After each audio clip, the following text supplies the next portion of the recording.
Asawa ko, hindi bumababa ang mataas na lagnat ng anak natin. Bilisan mo, dalhin natin siya sa ospital, dali.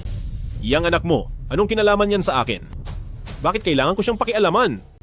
Kailangan ko pang alagaan ang sarili kong anak at hiwalay na tayo. Ang anak mo, pabayaan mo na lang siya dyan. Huwag, pakiusap. Mahal, nagmamakaawa ako sa iyo. Tulungan mo ang anak natin. Bilisan mo, tulungan mo siya. Asawa ko. Asawa ko. Ang anak mo, walang kinalaman sa akin. Pakiusap. Tulungan mo ang anak natin. Tulungan mo siya. Mahal, anong nangyari? Anak. Anak ko. Mabuti na lang at ayos ka lang. Nabangungot ka ba naman? Panaginip lang pala iyon. Bakit pakiramdam ko ay parang totoo? Mahal, ayos lang ako. Nanaginip lang ako kanina na panaginipan kong nilalagnat ang baby natin. Natakot talaga ako. Madalas kang binabangungot nitong mga nakaraang araw? Alam ko, sinisisi mo pa rin ako. Nung buntis ka pa, dahil hindi ako nakasama sa tabi mo. Pero, ginagawa ko lang naman iyon para sa trabaho, di ba? Gusto ko lang na maging maganda ang buhay. Ninyo ng anak natin. Asawa ko, masyado kang nag-iisip. Bakit naman kita sisisihin? Alam ko na para sa pamilyang ito, hindi biro ang mga sakripisyo mo. Mahal? Salamat at naiintindihan mo ako. Oo, nga pala. Mukhang, kailangan ko ulit bumiyahe para sa trabaho sa mga susunod na araw. Baka mahigit 1 buwan bago ako makabalik. Bakit ang tagal mo naman mawawala? Para ito sa trabaho. Kung ganoon, kasama mo ba ulit ang President Lin na iyon? Bakit? Nagseselos ka ba? Huwag kang mag-alala. Sa pagitan naming dalawa, trabaho lang talaga iyon. Huwag ka nang mag-isip ng kung ano-ano, mahal. Bakit naman ako magseselos? Asawa kita, wala na ba akong tiwala sa iyo? Siya nga pala, mahal. Sa susunod na mga araw, anniversary na natin. Sa oras na iyon, mayroon akong sorpresa para sa iyo. Mahal, may sorpresa rin ako para sa iyo. Meron ka rin? Opo, Mabuti naman. Tingnan natin pagdating ng araw na iyon kung kaninong sorpresa ang mas kapana-panabik. Wow! tingnan mo si Papa.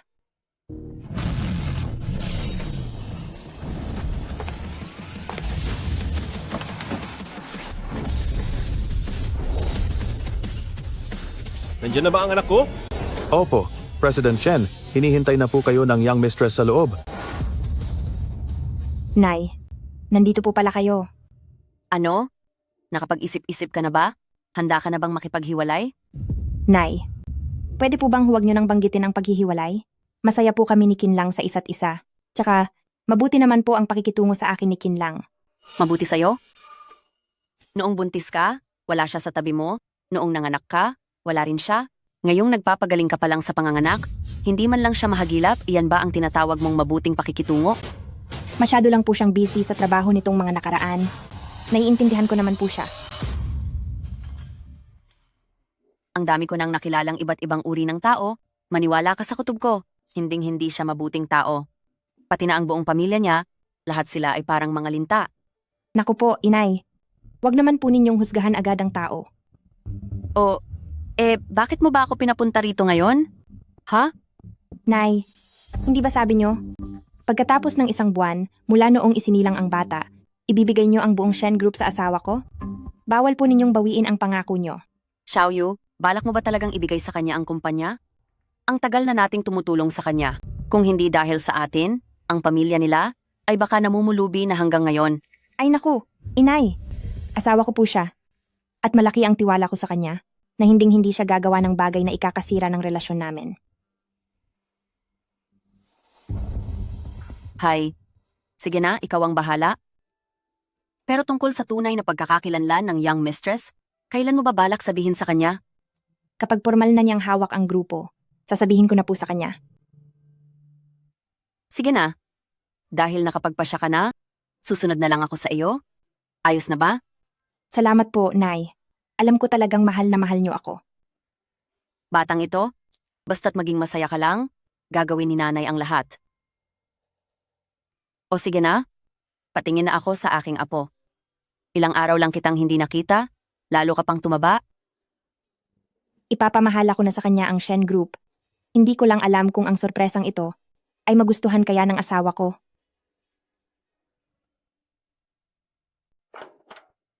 Asawa ko, ngayong araw ang ating wedding anniversary. Mas mabuting lumabas tayo para kumain. Pero dahil nagpapalakas ka pa, pagkatapos manganak, hindi ba nakakapagod magluto ng ganito karaming ulam? Mahal, matagal na tayong magkasama. Sayang lang ang pera kung lalabas pa tayo. Ayos na dito sa bahay. Sige na, asawa ko. Maupo ka muna. Ako na ang gagawa nito. Andiyan na sila.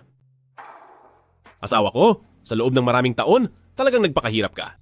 Kung hindi dahil sa pag-aayos mo sa bahay ng ganito kaayos at pag-aalaga sa bata, hindi ako magiging ganito kagaan sa trabaho sa labas. Mahal, huwag kang magsalita ng ganyan. Mag-asawa tayo. Kahit sino pa ang gumagawa ng mas marami, hindi ba para naman ito sa ikabubuti ng pamilya? At isa pa, nagtatrabaho ka sa labas, pagod ka rin sigurado. Sila na yata ang dumating. Sino iyon, mahal?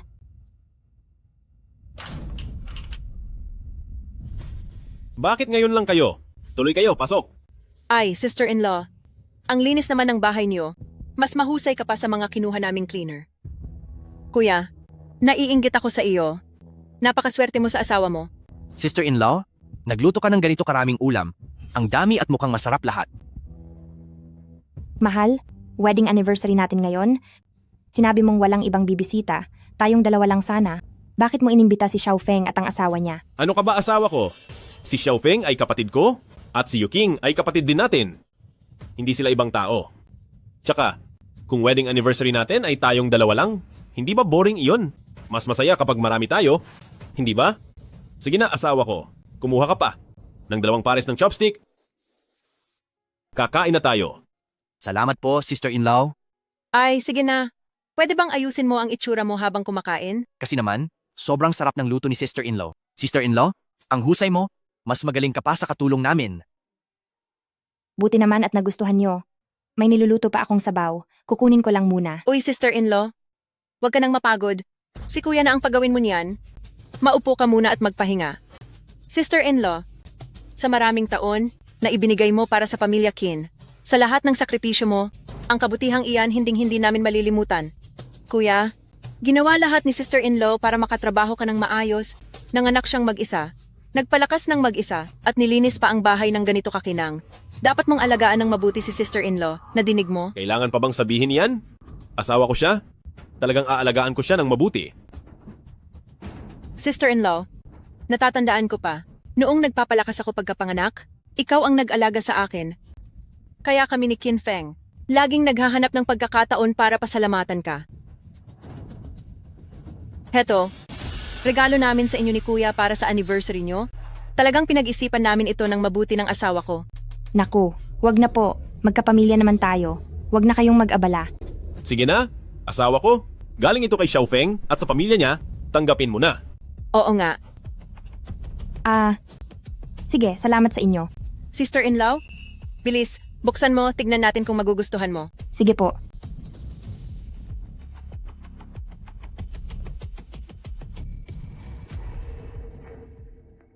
Ito na ba ang regalo nyo sa akin?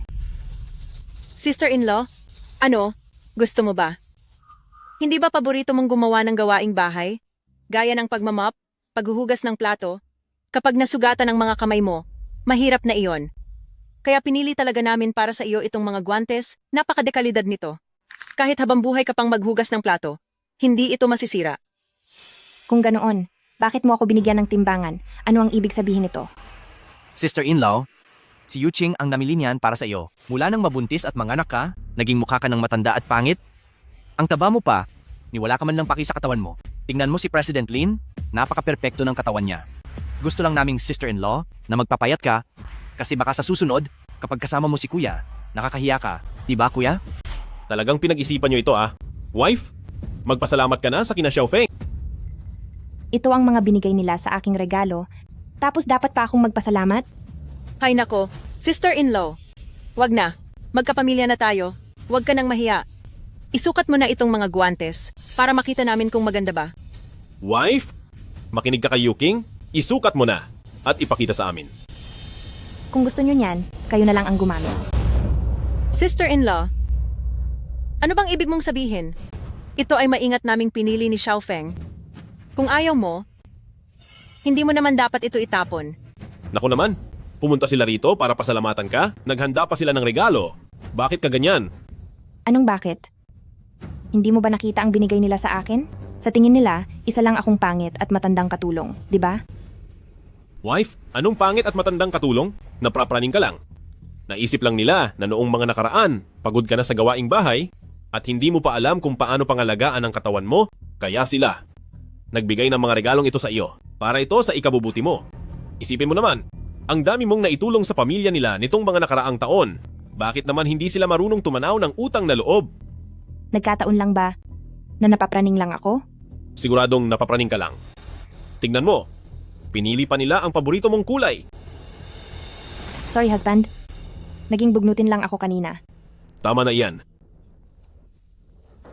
Sister-in-law, kung ayaw mo talaga, sa regalong binigay namin, di babalik na lang kami para ipaghanda ka ulit. Wag na, wag na. Gusto ko na ito. Salamat po. Mabuti naman at gusto ito ni sister-in-law. Kuya, tapos na kami magbigay? Hindi ba dapat ikaw din may ibibigay ka? Kailangan mo pa ba akong paalalahanan? Matagal ko nang inihanda ito. Kuya, itong regalo mo sa tingin ko ay napakamahal. Sister-in-law, tignan mo kung gaano kabait sa iyo si kuya. Wife, happy 5th anniversary. Bilis, buksan mo. Tignan mo kung magugustuhan mo. Salamat, husband.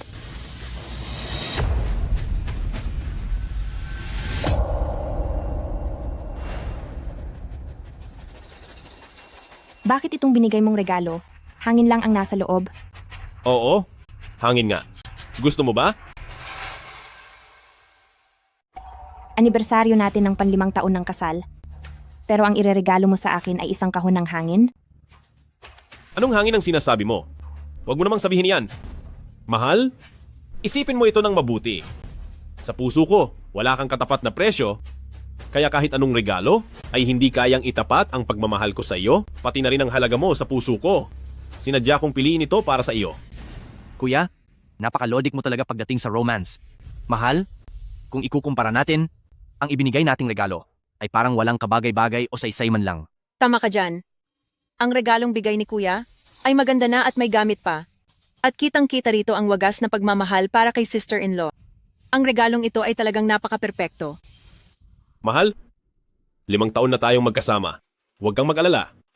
Sa mga susunod na taon ng ating anibersaryo ng kasal, bibilhan pa rin kita ng isang kahon ng hangin. Ito ang sumisimbolo na ang pagmamahalan nating dalawa ay panghabang buhay na. Panghabang buhay? Napakamahalin naman ng regalong ito. Hindi ko yata ito kayang tanggapin. Iyon na lang iyan. Shen Xiaoyu, ano bang problema mo ngayong araw? Lahat ng regalong ibinibigay namin, hindi mo gusto. Ano ba talaga ang gusto mo? Dati-rati naman, ay napakasimpleng tao mo lang. Kailan ka pa naging mukhang pera ng ganyan? Sinasabi mong mukhang pera ako. Kinlang. Ilang taon na akong asawa mo. Lagi akong nagtitipid sa pag-aalaga ng bahay na ito. Araw-araw akong nagkukuripot sa pagbabudget. Kailan ba ako humingi ng anumang mamahaling gamit? Sige nga, sabihin mo. Bakit ka ba talaga naglilitanya dyan ngayon? Kaming mag-asawa kasama si Xiaofeng sa mahabang panahon. Itinuring ka naming parang bahagi na ng pamilya Qin. Kaya nga pinaghandaan namin ito ng regalo para sa iyo. Kung ayaw mo, ayos lang. Pero hindi mo kailangang ipahiya kaming buong pamilya ng ganito. Ang isa itinuring akong katulong. Ang isa naman ay itinuring akong hangin. Ang mga regalong binigay nyo ay talagang hindi ko gusto. Kuya, wag mo nang pag-aksayahan ng panahon si sister-in-law. Isa lang siyang housewife. Anong malay niya sa tinatawag na romance? Sister-in-law, namamali ka lang ng pag-intindi kay kuya. Si kuya ay tapat na nagpapasalamat sa napakarami mong sakripisyo, kaya ka nga niya binigyan ng kahon ng hangin na ito. Ganito na lang. Sa mga darating na araw, magliligpit ako ng mga luma kong damit na hindi na sinusuot. Lahat iyon ay ibibigay ko sa iyo. Kaya huwag ka nang magalit kay kuya. Okay po ba? Ang mga basurang ayaw mo na, pakitapon sa basurahan. Huwag mo itong itapon sa bahay ko. Sister-in-law, bakit ka nagsasalita ng ganyan? Nasa panig mo na nga ako niyan, ha? Shen Xiaoyu, nanay ka na ng isang anak, huwag ka nang umasta na. Parang paslit, pwede ba? Pinakasalan ko ang babaeng tulad mo para bumuo tayo ng maayos na buhay. Hindi para sa kahit kailan o kung kailan mo gusto ay magwawala ka ng walang dahilan. Alam mo ba yon? Babaeng tulad ko. Kinlang, linawin mo sa akin ito. Sa tingin mo, anong klase akong babae para sa iyo? Sister-in-law, Si kuya ay nadala lang ng emosyon? Mali lang ang nasabi niya? Huwag mo na siyang seryosohin ha? Tinatanong kita, Kinlang. Sa tingin mo sa puso mo, anong klase ba akong babae? Magsalita ka. Bakit hindi ka makapagsalita? Sino ang hindi makakapagsalita? Sige, ngayon ay sasabihin ko sa iyo. Para sa akin, isa ka lang babaeng walang naitulong sa karera ko, puro paglalaba at pagluluto lang na housewife. Bukod sa magluwal ng bata, ano pa ba ang silbi mo? Sabihin mo sa akin? Kaya sa isip mo, isa lang akong tagapanganak ng bata, gumagawa ng mga gawaing bahay na housewife, ganoon ba? Mali ba ang sinabi ko? Sabihin mo nga sa akin. Ano bang silbi mo? Simula nang narating ko, Kinlang ang posisyon na ito. Mayroon ba rito na utang ko sa tulong mo? Hindi ba't araw-araw mo lang akong pinagluluto ng pagkain at ipinaglaban ng mga damit? Ano pa ba ang kaya mong gawin? Sino bang asawa ang hindi naglalaba at nagluluto? Sino bang asawa ang hindi nanganganak? May ginawa ka bang higit sa ginagawa nila? Ikaw? Bilang asawa ko, ano ang silbi mo? Noong wala ka pang kahit ano at walang naniniwala sa iyo, ako ang kasama mong nagsipag at nagpakahirap hanggang sa marating mo ang kinalalagyan mo. Para hindi makaabala sa trabaho mo, lahat ay mag-isa kong hinarap. Mag-isang nagpa-check up, mag-isang nanganak, mag-isang nag-alaga sa sarili pagkatapos manganak. Maging ang mga taga-hospital, akala nila ay wala akong kapareha, na wala akong asawa. Kinlang, para sa akin, ano ang silbi mo? Wala akong silbi? Shen Xiaoyu? Palibhasa ay nasanay ka sa marangyang buhay, kaya kung ano-ano na ang sinasabi mo. Lahat ng suot mo, pagkain mo, at tinitirhan mo, alin dyan ang hindi binili ng pera ko? Sa loob ng maraming taon, pinayagan ba kita na magtrabaho kahit isang araw? Kung wala ako, ay baka kanina ka pa naghihirap at nagugutom sa kalsada. Paano mo nagagawang sabihin ang mga bagay na iyan? Ikaw ang nakiusap sa akin noon na huwag na akong magtrabaho, at ang sabi mo ay simula noon, ikaw ang bahala sa labas at ako sa bahay, tapos ngayon sinusumbatan mo ako dahil wala akong trabaho? Kung wala kang trabaho, iyon ay dahil wala kang talento at hindi makahanap ng trabaho. Ano ang kinalaman ko doon? Kung magaling ka talaga, ay umalis ka sa bahay na ito para mapatunayan mo na wala ang tulong naming pamilyang Kin, ay mabubuhay ka pa rin. Alis, umalis ka na. Aalis ako. Sister-in-law, kuya huwag na kayong mag-away. Nakalimutan niyo na ba na ngayong araw ang ika-5 anibersaryo ng kasal ninyo? Maging masaya na lang tayo, hindi ba pwede iyon? Ano? Oo nga, sister-in-law. Kuya, bilang mag-asawa dapat magpatawad, pagkatapos ng away ay dapat magbati. Kumalma muna kayong lahat. Kinlang. Lahat ba ng nangyayaring ito, ang tinutukoy mo na sorpresa para sa akin? Siyempre hindi. Ngunit sa mga oras na ito, ay dapat paparating na siya. Hindi ba ako nahuli? Ate Schumann, sa wakas ay nandito ka na. Pasok ka po, bilis! Nandyan ka na pala. Ikaw ba ang asawa ni Kuya Kinlang? Madalas kang maikwento ni Kuya Kinlang sa akin, ngunit ngayon lang kita nakilala. Kumusta? Ikinalulugod kitang makilala. Ako si Lin Schumann. Ikaw ba ang lagi niyang kasama sa mga business trip na si President Lin? Lagi ka ring ikinukwento ng asawa ko at sa totoo lang ay gusto talaga kitang makaharap. Pero ngayong araw ay anibersaryo namin ni Kinlang, ang ika-5 taon ng kasal namin. Ano ang ginagawa mo rito? Sister-in-law, bakit ka ganyan makipag-usap kay President Lin? Ang pamilya Kin ay narito ngayon dahil lahat sa tulong ni President Lin. Ibang-iba siya sa iyo, isang housewife na marunong lang maglaba, magluto, at mag-alaga ng bata. Magkaiba kayo. Kinlang, huwag ka nang magpaligoy-ligoy pa. Sabihin mo, yung sorpresa mo sa akin, ano ba talaga iyon? Ang sorpresa ay, si Schumann, nagdadalang tao siya. Hindi ko talaga inaasahan na sa anibersaryo ng ika-5 taon ng kasal natin ay magagawa mong magdala ng buntis na babae rito sa bahay. Talaga po ba? Ate Schumann, isang malaking balita ito. Sabi ko na nga ba, noong huli kong makita si President Lin, aliwalas ang kanyang mukha dahil pala sa isang napakagandang balita ang nagaganap. Nabuntis siya. Anong kinalaman yan sa akin? Siyempre may kinalaman iyon. Tuman ay ang tanging biyaya sa ating pamilya. Kung hindi dahil sa mga taong lumipas, na palagi siyang tahimik sa ating likuran at tumutulong sa atin, at patuloy na binibigyan tayo ng mga kliyente, paano kaya magiging ganito kaganda ang lagay ng ating kumpanyang pamilyang Chin tulad ng tinatamasa natin ngayon? Oo nga po, si Ate Schumann ang pinakamalaking kliyente ng ating tindahan ng alahas. Napakarami niyang biniling alahas sa akin noon. Ate Schumann, para ipagdiwang ang iyong pagbubuntis, pipili ako ng pinakamagandang mamahaling bato para ibigay sa'yo. Ano sa tingin mo? Wag na po, ginagawa ko lang kung ano ang kaya ko. Wala lang iyon. Isa pa, sa panahon ng aking kalungkutan, ay palaging si Kuya Chin lang ang nasa tabi ko. Kahit noong si sister-in-law ay nagbubuntis at nanganak, hanggang sa pag-aalaga ng sanggol, Nanatili siya sa piling ko, kaya sapat na iyon. Masaya na ako sa ganoon. Kaya pala noong ako ay nagbubuntis, nanganak, at nag-aalaga ng sanggol, ang sinasabi mong wala kang oras para sa akin, ay dahil nakikipagsaya ka lang pala kasama ang babaeng ito? Anong pinagsasabi mo? Pwede ba? Huwag kang magsalita ng ganyan kapangit. Bakit pangit? Kinlang, nagpapanggap kang mabuting asawa, pero isa ka rin palang hamak na katipan. Ngayon, naiinis ka dahil sa mga sinasabi ko. Hindi mo ba nararamdaman na napaka nakakasuka mo? Huwag kang magsalita ng kung ano-ano. Anong katipan? Kasama ko si Schumann dahil sa trabaho. At isa pa, mula nang magbuntis ka hanggang sa mga anak, hindi ba't kinaya mo naman itong mag-isa? Ibig sabihin, mayroon o wala man ako sa tabi mo, parang hindi naman iyon gaanong importante. Tama po iyon, sister-in-law. Ang pagsasama ni na Kuya at Ate Schumann ay para lamang sa trabaho. Tingnan mo nga ang sarili mo. Isa ka lang housewife na kakapanganak pa lang. Bakit ang utak mo ay puro kadumihan ang iniisip? Sige na, huwag na tayong magsayang ng laway sa kanya. Wala siyang alam gawin kundi maglaba at magluto. Anong iintindihin niya? Schumann, ito ang ating ikalawang taon ng pagkakakilala at pagdiriwang din para sa iyong pagbubuntis. Kaya naman, kasama ni na Xiaofeng at ng iba pa, pinili namin ng maigi ang regalong ito para sa iyo. Halika, tumingin ka rito. Nagustuhan mo ba? Kuya Chinlang, matagal na tayong magkakilala, hindi mo na kailangang mag-abala ng ganito. Wow! Ang ganda naman nito, salamat Kuya Kinlang. Mabuti kung nagustuhan mo, Schumann.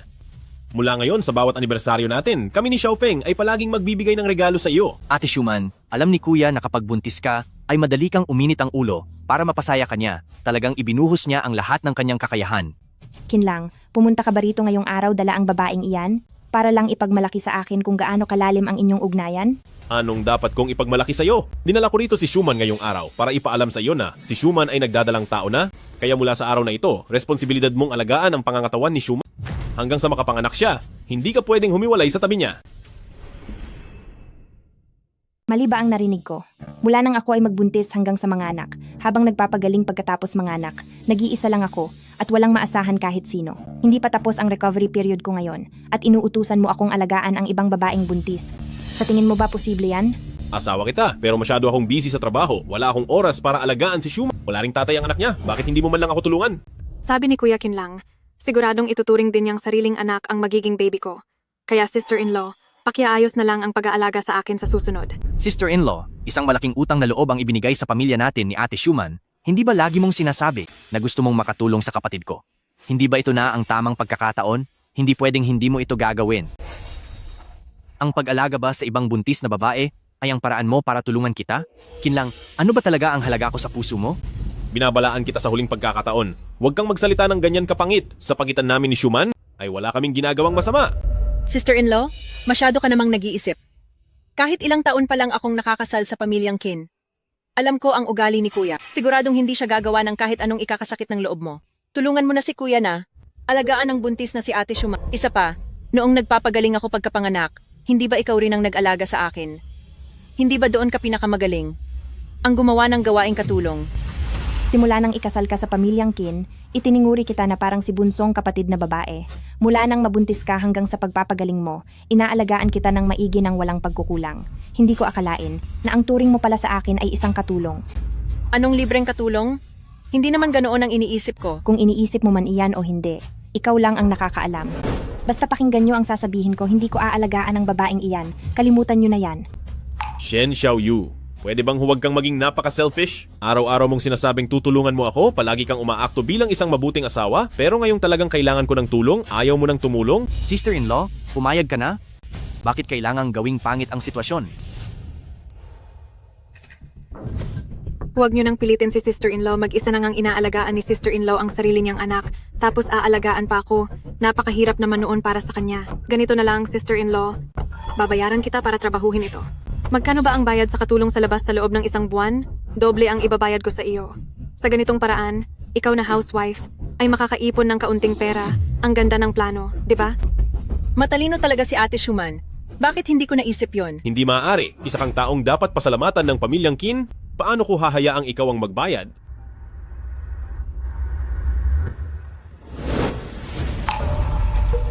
May 3,000 dolyar sa card na ito. Ito na ang bayad para sa pag-aalaga mo kay Schumann. 3 beses ang ibinabayad ko sa iyo kaysa sa normal na presyo ng mga katulong sa labas. Simula ngayon, huwag ka nang magdadabog basta-basta. Alagaan mong mabuti si Schumann. Kinlang, 5 taon na tayong kasal. Hanggang kailan mo ba ako ipapahiya ng ganito? Asawa mo ako. At hindi isang utusan na pwede mong basta nalang bayaran at palayasin. Ayaw mo nito, ayaw mo niyon. Ano ba talaga ang gusto mong gawin ko para lang alagaan mo si Schumann ng maayos? Hindi na kailanman magkakaroon ng ganoong pagkakataon. Makikipagdiborsyo na ako sa iyo. Gusto mong makipagdiborsyo sa akin? Makikipagdiborsyo ako sa iyo. Isa ka lang na hamak na may bahay. Anong karapatan mong makipag-usap sa akin tungkol sa diborsyo? Sister-in-law, kailan ka pa naging ganito kakuripot? Inuutusan ka lang naman na alagaan si Ate Schumann, na nagdadalang tao. Kailangan ba talagang magwala ka ng ganyan? Sige na, pabayaan mo na siya. Matagal na siyang naging simpleng may bahay, araw-araw na lang ay paglalaba at pagluluto ang alam niyang gawin. Kahit na umalis pa siya sa bahay na ito, wala siyang madadalang kahit isang sentimo, babalik din siya sa huli. Kinlang, humanda ka. Ihahanda ko ang dokumento para sa ating diborsyo. Sister-in-law, Sige na, paalisin mo siya.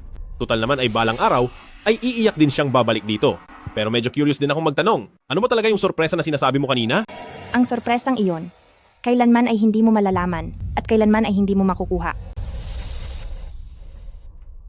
kuya, anong sorpresa iyon? Bakit parang wala akong alam? Sa isang walang kwentang may bahay na katulad niya, ano pa ba ang maaasahan nyo? Siguradong mga walang kwentang bagay lang yon. Schumann, pasensya ka na. Masyado kasing walang galang ang asawa ko. Huwag mo na siyang intindihin. Mula ngayon ay dito ka na muna tumira. Kami ni na Xiaofeng ang bahalang mag-alaga sa iyo. Kuya Chinlang, kasalanan ko ang lahat. Dahil sa akin ay nag-away pa kayo ni sister-in-law. Wala yon. Mas importante ang kalusugan mo kaysa sa kanya. Kuya Honey, wag na kayong mag-alala. Ipagkatiwala nyo na sa akin si Ate Schumann. Sisiguraduhin kong maaalagaan ko siyang mabuti at magiging maayos ang lahat. Nga pala, Kuya Kinlang, naparito ako ngayon dahil may maganda akong balita na sasabihin sa iyo. Magandang balita? Anong balita yan? Sa susunod na mga araw, maghahanda ang Shen Group para sa year-end party at personal kanilang inaanyayahan. Talaga ba? Kaya lang naman mabilis lumago ang kumpanya ko dahil sa lahat ng puhunang galing sa Shen Group. Gusto ko talagang makita ang chairman ng Shen Group pero wala pa akong nagiging pagkakataon noon pa man. Schumann, siguradong tinulungan mo na naman ako sa pagkakataong ito, hindi ba? Ilang taon na rin ang pagtulong mo na ikonekta kami sa Shen Group. Maraming salamat talaga sa iyo. Kuya Kinlang, huwag ka nang masyadong mahiya, pamilya naman na tayo. At ang mga problema mo ay problema ko na rin. Iba talaga itong si Ate Schumann namin. Bukod sa maganda na ay madiskarte pa, di hamak na mas magaling siya kaysa sa may bahay rito sa bahay. Kuya, pagkatapos kayong maghiwalay ni sister-in-law, marahil kahit pangkain ay wala siya ngayon. Oh, kuya Ate Schumann, wag na nating isipin pa iyon. Ngayong araw ay ang ikalawang anibersaryo ng pagkakilala ninyo, kailangang magdiwang tayo ng maayos. Kami ng asawa ko ang personal na magluluto, hintayin nyo lang kami. Sandali lang po.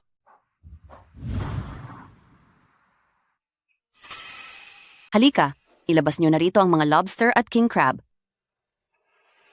Nay, kagaanak ko pa lang, bawal muna akong kumain ng lobster, abalone at mga king crab. Pampalakas ng katawan ang mga ito, bawal pa rin ba silang kainin? Noong araw ay wala kaming kakayahan at hindi naman ako nagpahinga pagkatapos manganak, kaya hindi ko rin alam ang tungkol dyan. Huwag nyo nang ilabas ang mga pagkain, tulungan nyo na lang dalhin sa kwarto ng anak ko ang kaniyang bata. Opo, ma'am. Sabihin mo lang sa akin kung anong gusto mong kainin sa susunod. Nandito naman ang nanay at sisiguraduhin kong maginhawa ang iyong 100 araw na pahinga pagkatapos mong manganak. Ma, nakapanganak lang po ako. Huwag na po tayong mag-abala. Paano mangyayari yon? Mula bata ka pa, mahina na ang katawan mo, mahalagang bagay ang pagpapahinga matapos manganak. Paano kung walang mag-aalaga sa iyo? Hay nako, noon ko pa gustong sabihin ito. Tingnan mo yung asawa mo, boss siya ng isang kumpanya, di ba? Bakit kahit isang tagapag-alaga ay hindi man lang siya makapag-upa para sa iyo? Hindi ko na alam ang sasabihin ko sa kaniya. Mula ngayon, hayaan mong ang mga taong ito ang bahala sa pamumuhay at pagkain mo. Huwag na po masyadong mag-abala. Kaya ko naman po ang sarili ko. Makinig ka sa akin. Hindi pwedeng pabayaan ang kalusugan mo pagkatapos manganak. Kapag maayos ang naging pahinga mo, mas kokonti ang magiging sakit mo sa katawan, kaya makinig ka sa akin. Opo, ma. May ibibigay ang mama sa iyo. Ano po iyon? Ito ang kontrata para sa paglilipat ng Shen Clan. Hindi ba sabi mo kapag isang buwan na ang bata, ay gusto mong ilipat ang kumpanya sa asawa mo? Napag-isipan ko na rin ito, kahit na hindi ko masyadong gusto. Yang sikin lang, basta ba maayos ang trato niya sa iyo, at masaya ka sa buhay mo, tatanggapin ko na rin. Matanda na ang mama, kaya sa hinaharap, ipapaubaya ko na ang lahat sa inyong mga kabataan, at katahimikan na akong magre-retiro. Nga pala, gaano mo ba binalak manatili rito sa amin? Ma, wala na po akong balak bumalik. Umuwi po ako para sabihin sa inyo na makikipagdiborsyo na po ako kay Kinlang. Diborsyo? Walang hiya siya? Paano niya nagawa ang ganoong bagay sa iyo? Inapi niya ang anak ko. Huwag kang mag-alala, Xiaoyu. Gagawa ng paraan ni Mama para makaganti ka. Sisiguraduhin kong lahat ng mga tao sa industriya ay hinding-hindi na sila pakikisamahan. Pati na ang linsyuman na iyon, kung hindi lang dahil sa iyo, ay hinding-hindi ako makikipagtulungan sa masamang babaeng iyon, ang mga basurang iyan, hindi ko hahayaang makawala kahit isa sa kanila. Ma, tama po kayo. Nagkamali po ako. Mali po ang tingin ko sa lalaking iyon. Kung alam ko lang na ganito ang mangyayari, dapat ay nakinig na lang po ako sa inyo noon. Napilitan lang akong lumayas dahil sa ginagawa mo. Tumigil ka muna dyan. Ma, ilang beses ko na bang sasabihin na maliban kay Chinlang ay wala na akong pakakasalan pang iba. Ano ba ang nakita mo sa Kinlang na iyan? Wala naman siyang kahit na ano? Buong pamilya nila ay puro mga palamunin at tamad? Ikaw, tila nabulagan ka na talaga. Bakit mo ba ipinipilit na magpakasal sa kanya? Wala kayong alam tungkol sa kanya. Napakabait niya sa akin. Anak, ang tao ay nagbabago. Lalo na ang sinasabi mong pagtrato ng mabuti ay hinding-hindi mo pwedeng pagkatiwalaan. Makinig ka sa mama, ang nahanap ko para sa iyo. Ang nahanap ko para sa iyo ay ang tagapagmana ng Chen Group. Sabay kayong lumaki noon, bata pa lang ay magkakilala na kayo. Kapag ipinaubaya kita sa kanya, doon lang mapapanatag ang loob ko. Wala akong pakialam kung sino man ang mahanap nyo. Uulitin ko uli. Bukod kay Chinlang ay wala na akong pakakasalan. Kung hindi ay lalayas na naman ako ng bahay. Ikaw, tumigil ka. Sige, sige. Gawin mo na ang gusto mong gawin. Ngunit uunahan na kita sa sasabihin ko. Kapag naglakas loob siyang apihin ka sa hinaharap, sisiguraduhin kong pagbabayarin ko siya. Huwag po kayong mag-alala. Siguradong hindi niya ako sasaktan. Wala talagang kwenta ang Kinlang na iyon. Nagbalak pa man din ako sa party na ipahayag ang pagmamana niya ng kumpanya. Mabuting kanselahin na lang ang party na iyan. Huwag niyo pong ikansela. Ituloy lang natin ang party gaya ng dati. Bukod pa rito, gamitin natin ang pangalan ng Shen Clan para magbigay sa kanya ng puhunan. Puhunan? Xiaoyu, wag mong sabihing hindi mo pa rin siya kayang bitawan. Sa tagal po naming nagsama. At may anak na rin kami. Kung itatama niya ang mga mali niya, nais ko siyang bigyan ng huling pagkakataon. Ma, pabalik na ako sa Shen Clan. Ibabalik ko ang posisyon ko bilang tagapagmana ng Shen Group. At isa pa, sa party na ito, dalo po ako.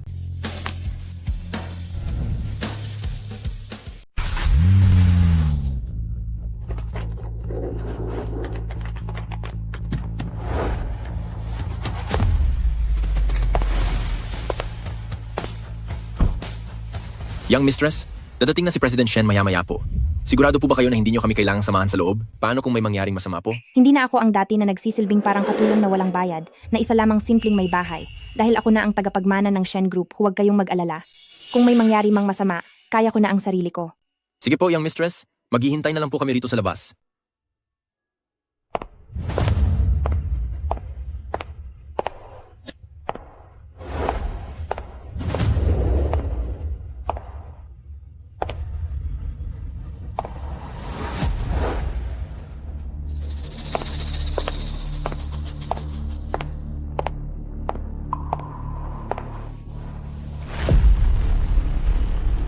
Shen Xiaoyu, anong ginagawa mo rito? Siyempre, hinihintay kayo. Maaga kayong nakarating Tila atid-atid na kayo na makita si President Shen. Paano mo nalaman na si President Shen ang ipinunta ko rito? Nagbayad ka siguro ng mag-iimbestiga kung nasaan ako, no? Shen Xiaoyu, hindi ko akalain na magagawa mo to. Para lang makita ako at humingi ng tawad, talagang nagpakahirap ka pa ng husto. Anong sabi mo? Ako, hihingi ng tawad sa'yo? Sister-in-law, huwag ka nang magpanggap. Matagal ka na niyang nababasa, Kuya Kinlang. Alam niyang bilang isa lang na asawang walang alam gawin kung hindi ang umasa. Hindi mo kayang magtagal sa labas. Dahil susuko ka rin at hihingi ng tawad para makauwi sa kanya. Pero hindi ko inakala na wala pang isang linggo ay hindi mo na kaya, samantalang ang lakas ng loob mong sabihin na makikipagdiborsyo ka kay Kuya Kinlang. Nakakatawa ka. Shen Xiaoyu, kahit na ilang taon na tayong kasal at nanganak ka pa para sa akin. Pero ang pamilya Qin, hindi ito isang lugar na pwede mong pasukin o lisanin kung kailan mo lang gusto. Sumasagot ka na sa akin at naglakas loob ka pang hiwalayan ako? Sa tingin mo ba sa pagpunta mo rito para humingi ng tawad ay mapapatawad na agad kita? Mukhang nagkakamali kayo. Hindi ako napunta rito para humingi ng tawad. Sa kabaligtaran, kung ikaw ang hihingi ng tawad sa akin, baka matuwa pa akong tanggapin niyon. Ako ang hihingi ng tawad sa'yo? Shen Xiaoyu o Shen Xiaoyu, sa ganyang asal mo, tingin mo ba patatawarin kita at papayagang makabalik sa bahay? Sinasabi ko sa'yo, kapag hindi mo inayos ang ugali mo, hinding-hindi ka na makakaapak sa pintuan ng mga Qin. Hayaan mo na, Kuya Kinlang. huwag mo nang pagalitan si sister-in-law. Ilang taon din kayong nagsama ni sister-in-law. Kahit aso pa yan kung ilang taon mo nang inaalagaan, paniguradong may mapupunlaring nararamdaman. Yan mo na siya ng isa pang pagkakataon, pawarin mo na siya. Nakikita mo ba yan, Shen Xiaoyu? Sa kabila ng pang-aapi mo kay Schumann, heto siya ngayon at ipinagtatanggol ka pa. Sige, dahil sa pakiusap ni Schumann, patatawarin muna kita ngayon. Basta't ipangako mo na aalagaan mong mabuti si Schumann habang nagdadalang tao siya, papayagan kitang bumalik. Kinlang, hindi ba't masyado ka namang kampante sa sarili mo? Sinasabi ko sa'yo, para sa akin ngayon wala ka ng halaga. Kung magagawa mo ngayong hiwalayan ang babaeng yan ng tuluyan at walang tira, at sumunod sa akin pauwi para mamuhay ng maayos, baka mapatawad pa kita. Shen Xiaoyu, bakit parang iba ka yata ngayon? Nagawa mo pa akong utusan? Sino ka ba sa tingin mo? Hayaan mo na siya, Kuya Chinlang. Kung ayaw niyang humingi ng tawad, huwag na nating ubusin ang oras natin sa babaeng yan. Kahit ano pa ang mangyari, mabibigyan ka ni President Shen ng $100 milyong. Ang babaeng ito na walang ayos at puno ng marka ng pagbubuntis. Hindi man lang karapat-dapat maging katulong natin. Tama ka, Schumann. Hindi tayo dapat mag-aksaya ng panahon sa matandang babaeng ito. Halika na, baka naiinip na si President Shen sa kakahintay. Umalis ka na, Shen Xiaoyu. Hindi lugar ito para sa mga taong katulad mo. Kinlang, 5 taon tayong nagsama bilang mag-asawa, ngunit hindi ko akalain na aabot tayo sa ganito. Ang taong pinangarap kong pakasalan noon, siya na pala ang magiging tao na pinakamatinding mananakit sa akin ngayon. Ito na ang huling pagkakataong ibibigay ko sa'yo. Itong dokumento ng diborsyo at itong kontrata para sa pagmana. Titingnan ko kung alin ang pipiliin mo sa dalawa.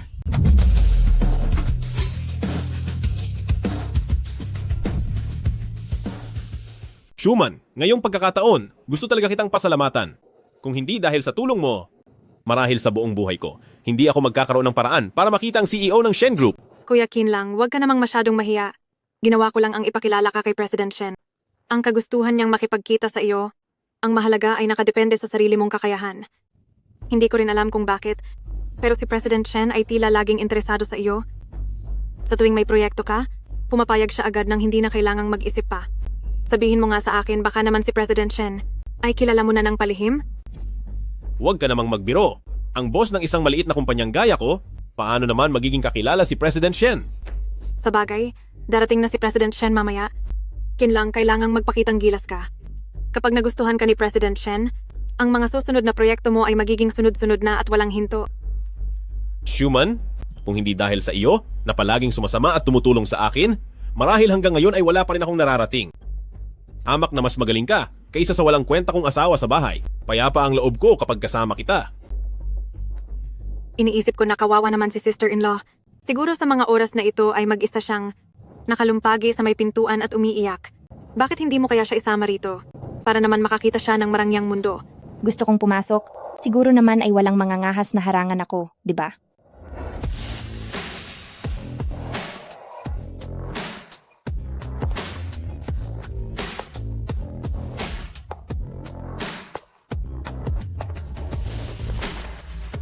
Shen Xiaoyu, sino ang nagpapasok sa iyo? Lugar ba ito na dapat mong puntahan? Ngayon ang pagtitipon na inayos ni President Shen, syempre kailangan kong pumunta rito. Nakalimutan kong sabihin sa'yo, ang pagpunta ko rito ay mismong si President Shen ang nag-imbita. Sandali, tama ba ang narinig ko? Mismong si President Shen ang nag-imbita? Akala mo ba dahil kapareho mo ng apelyido si President Shen na Shen, ay pwede ka nang makiugnay sa kanya? Umalis ka na rito, bilis! Hindi mo ba tinitingnan ng paligid kung anong klaseng okasyon ito? Sabi ko na, iniimbitahan ako rito ni President Shen mismo at saka ngayong araw, may mahalaga akong bagay na dapat ipahayag. Hindi ka ba nakakaintindi ng salita? Sinabi nang lumayas ka na rito. Huwag mo akong ipahiya at maging kahiya-hiya sa lahat.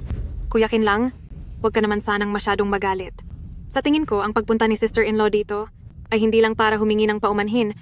Hinala ko ay gusto niyang sumama sa iyo para lang makakita ng karangyaan. Pagkatapos ng lahat, siya ay palagi lang nananatili sa bahay bilang may bahay. Kung hindi nagluluto ay naglalaba o nagbabantay ng bata. Wala siyang alam na kahit ano at wala pa siyang nakikitang anuman. Sister-in-law, kung gusto mong manatili rito, ayos lang. Pero mas mabuting maghanap ka na lang ng isang lugar na walang tao. Napakahalagang araw nito para kay Kuya Kinlang kapag nakita ng iba na siya ay mayroong dugyot na asawa, siguradong pagtatawanan lang siya ng lahat hanggang mamatay sa tawa. Shen Xiaoyu, tingnan mo ang sarili mo. Mula nang magbuntis ka, ang buong pagkatao mo ay naging matanda na at pangit. Hindi mo na inalagaan ang katawan mo? At lagi ka pang mukhang madungis, hindi mo ba alam kung paano ayusan ang sarili mo? Talaga bang sadyang lumalabas ka para lang ipahiya ako? Binabalaan kita? Habang hindi pa dumating si President Shen, lumabas ka na rito ngayon din. Bakit? Bakit atad na atad kang palayasin ako? Ano ba ang kinatatakutan mo? Natatakot ka ba na pagdating ni President Shen, makita niyang mayroon kang isang asawang walang alam gawin kundi mag-alaga ng bata, maglaba, magluto, at walang silbi? O baka natatakot kang pagdating ni President Shen? Sasabihin ko kay President Shen, ang tungkol sa relasyon mo sa babaeng ito sa loob ng maraming taon na isang maduming ugnayan? Anong maduming ugnayan? Ayusin mo ang pananalita mo. Ang relasyon namin ni Schumann ay malinis at walang bahid. Huwag mo akong paratangan ng walang basehan. Dahil hindi ka naman natatakot, ano pa ang ikinababahala mo? Huwag kang mag-alala, hindi ko kayo guguluhin. Pagdating ni President Shen, kusa na akong aalis. Gusto mo pa rin makita si President Shen? Shen Xiaoyu? Oo. Alam ko na kung bakit. Sa huli ay narito ka. Gusto mong gamitin ang relasyon sa pagitan ko at kay Schumann para takutin ako na huwag makipaghiwalay sa iyo, tama? Ano ang ibig mong sabihin yan? Anong ibig sabihin? Alam mo iyan sa sarili mo? Sinasabi ko sa iyo. Hindi simple si President Shen gaya ng iniisip mo. Akala mo ba dahil lang sa pakikipag-usap mo ng kung ano-anong kasinungalingan kay President Shen ay paniniwalaan na niya ang lahat ng mga sasabihin mo? Binabalaan kita, Shen Xiaoyu. Huwag mong balaking sirain ang pangalan ko ng patalikod. Kung gusto mo akong pabagsakin, hindi yan magiging madali. Kinlang, huwag mo masyadong itaas ang tingin mo sa sarili mo. Kung gusto kitang sirain, hindi ko na kailangang magpakapagod pa.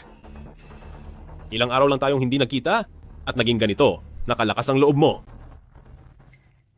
Sister-in-law, tandaan mong naging mag-asawa rin tayo kahit papaano.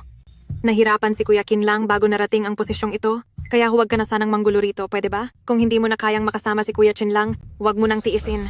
Makipaghiwalay ka na lang agad kay Kuya, para pagkatapos nito, ay hindi na tayo mag-abalahan. Mas mabuti iyon.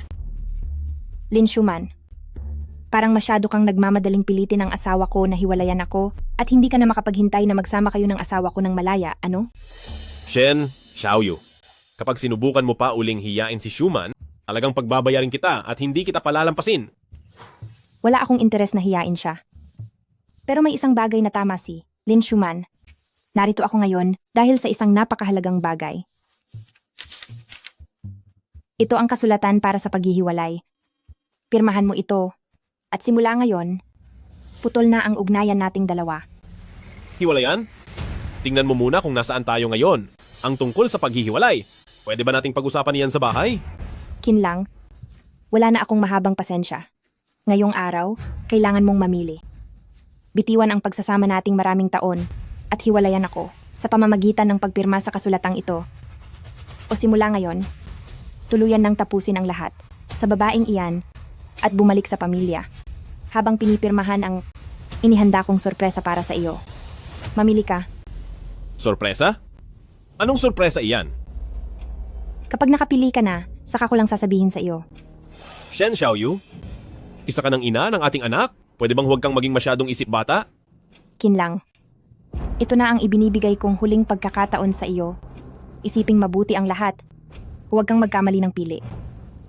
Kuya Kinlang, pilit ka yata talagang ginigipit ni sister-in-law. Mukhang importante pa rin pala sa iyo si sister-in-law. Huwag mo nang isipin ang mararamdaman ko. Isama mo na si sister-in-law pa uwi. Huwag kang mag-alala. Ako, si Lin Schumann, at ang bata, ay hindi na magpapakita pa sa harapan mo para hindi ka na masuka kapag nakikita mo kami. Schumann, hindi iyon ang ibig kong sabihin. Ang hiwalayan, ang babaeng iyon, ay matagal ko nang gusto. Bakit naman kita iiwan pati ang bata para lang sa kaniya? Na-curious lang ako kung anong klaseng sorpresa ang sinasabi niya. Tama na.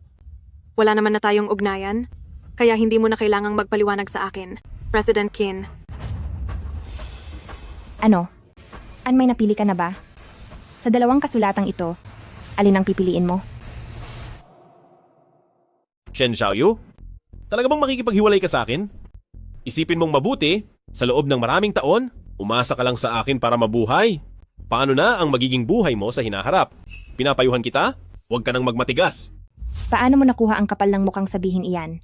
Noong galing ka pa lang sa probinsya, wala kang kahit ano, ako ang nagbigay ng lahat ng pera sa iyo para makapagsimula ka ng negosyo. At ang kapatid mo pa, walang kwenta at hindi nag-aaral, palaasa at tamad.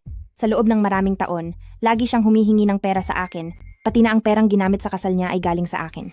Paano mo nakuha ang kapal ng mukha para sabihing binubuhay mo ako? Ang lahat ng perang iyon ay kusa mong ibinigay. Hindi ko iyon hiningi sa iyo. Huwag kang umasta na parang may utang na loob kami sa iyo, okay? Tama na. Ayaw ko nang makipagtalo sa iyo. Pumili ka na. Ang makipaghiwalay sa akin at putulin na ang lahat sa atin o tapusin ang lahat sa babaeng iyon at tuluyang lumayo sa kanya para bumalik sa pamilya natin? Shen, Xiaoyu, ikaw ang ina ng anak ko, ako naman ang ama niya. Pwede ba? Huwag mo na akong pilitin. Asawa kita. Pinapapili lang kita. Ganoon ba iyon kahirap? Iwanan ang babaeng iyan. Ganoon ba talaga kahirap? Kuya Kinlang, hindi mo na kailangang mahirapan pa. Alam ko naman na para sa iyo, isa lamang akong tagalabas. Hindi ko naguguluhin ang inyong pagsasama. Tungkol naman sa pakikipag-ugnayan kay President Shen, sa tingin ko ay wala nang dahilan para ituloy pa natin ito. Sandali, Shuman, paano mo nasabing tagalabas ka lang? Huwag kang mag-alala. Para sa iyo at sa anak natin, alam ko na kung ano ang pipiliin ko. Pipiliin ko ang makipaghiwalay. Sigurado ka ba? Siyempre, ang makasama ang isang boring at burarang babaeng tulad mo sa loob ng mahabang panahon, matagal na akong sawa. Sinasabi ko sa iyo, kung hindi lang dahil sa bata, matagal na akong nakipaghiwalay sa iyo, aabutin pa ba tayo ng ganito? Mabuti naman. Ngayong araw ay nailabas mo rin kung ano ang totoong nasa loob mo. Sa tagal mong itinago iyan sa puso mo, akala ko ay mapuputok ka na sa sama ng loob. Gayunpaman, pagkatapos ng diborsyo, dapat sa akin mapunta ang bata. Dahil kapag ang bata ay napunta sa isang walang kwentang at masamang ina, ay tiyak na, masisira lang ang buong buhay niya. Kinlang, sa kabila ng pagiging graduate mo sa isang sikat na universidad, hindi mo ba alam ang pangunahing batas? Para sa batang wala pang 2 taong gulang, sa ina mapupunta ang pag-aaruga. Kakaisang buwan pa lang ng anak natin. Ang anak ko ang lahat para sa akin. Walang makakaagaw sa kanya sa akin. Mapupunta sa iyo ang bata? Hindi sa minaliit kita, Shen Xiaoyu, pero ano ang kakayahan mo para buhayin ang anak natin? Baka nga kapag iniwan mo na ako, isang lata ng gatas ay hindi mo mabili. Hindi mo na kailangang mag-alala pa. Dahil kapag ang bata ay nasa akin, 100 beses ang sasapitin niyang saya kaysa sa piling mo. Tama na. Huwag ka nang magyabang. Mag-asawa tayo. Nagsama tayo ng maraming taon. Alam ko kung ano lang ang kaya mo. Sige, ngayong araw ay susunod ako sa gusto mo. Sa'yo na ang bata. At hihintayin ko ang araw na babalik ka para magmakaawa sa akin. Sandali. Kuya, balak mo na lang bang palampasin ang ginawa ni sister-in-law? Xiaofeng? Bakit kayo nandito? Si Ate Shuman ang nag-imbita sa amin. Sabi niya gusto rin niya kaming ipakilala kay President Shen. Ate Shuman, maraming salamat talaga sa iyo. Palagi mo kaming naaalala kapag may magandang pagkakataon. Sus, pamilya naman tayo, hindi na kailangang magpasalamat po. Kuya, narinig namin lahat ni Yuking dito sa tabi. Boss ka naman ng isang malaking kumpanya. Paano mo hinahayaan na kontrolin ka lang ng isang simpleng may bahay? Sa loob ng maraming taon ni sister-in-law, ikaw ang nagpapakain at bumubuhay sa kanya? Balak mo ba talaga siyang palayasin ng ganoon kadali? Tama po si Kuya. Binuhay mo si Shen Xiaoyu ng maraming taon. Kung magdidiborsyo lang kayo, dehado ka talaga. Ano pa ba ang gusto nyo? Pwedeng magdiborsyo, sa iyo na rin ang anak, pero kailangang magdagdag ng isang kasunduan. Dapat kang umalis ng walang kahit ano. Ang pera ni Kuya, kahit isang kusing ay wala kang makukuha. Kuya, anong sa tingin mo? Hindi naman siguro sobra ang hiling na ito? Sa totoo lang, ikaw naman ang bumubuhay sa pamilyang ito?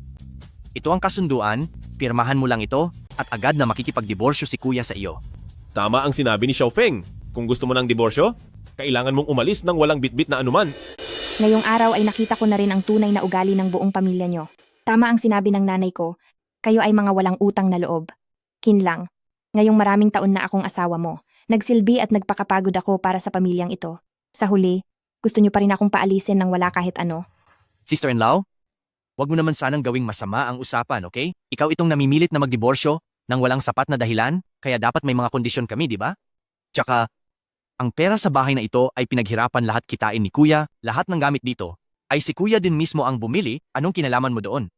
Sa anong karapatan mo sa diborsyo, na dapat ay makakuha ka pa rin ng bahagi ng wala lang? Sister-in-law, pirmahan mo na agad ang kasunduang ito. Kapag pinirmahan mo na ito, si Kuya ay hindi na lalaban sa iyo para sa karapatan sa bata. Dahil kung hindi, sa kalagayan mo bilang may bahay na walang kahit ano, ang karapatan sa anak mo sa hinaharap, ay baka hindi mo makuha. Shen Xiaoyu, tama ang sinasabi nila.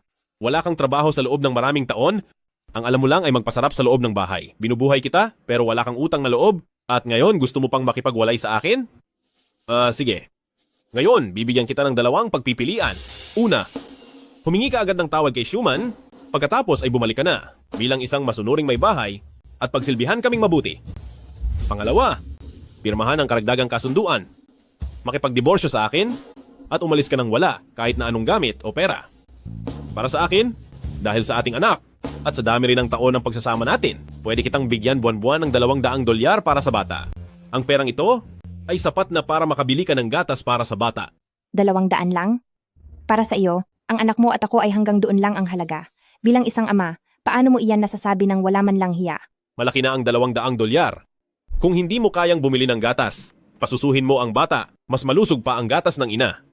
Tsaka, kahit paano ang anak ay hindi naman mapupunta sa akin, ano man ang mangyari sa kanya, wala na akong kinalaman doon. Tama na. Mamili ka na agad, ang bumalik bilang may bahay o ang makipagdiborsyo. Dapat kang mag-isip ng mabuti tungkol dito. Kinlang. Hindi ko akalaing magagawa mo ito sa akin. Sige, kung iyan ang gusto mo, na umalis ako na wala kahit ano, pipirmahan ko ito.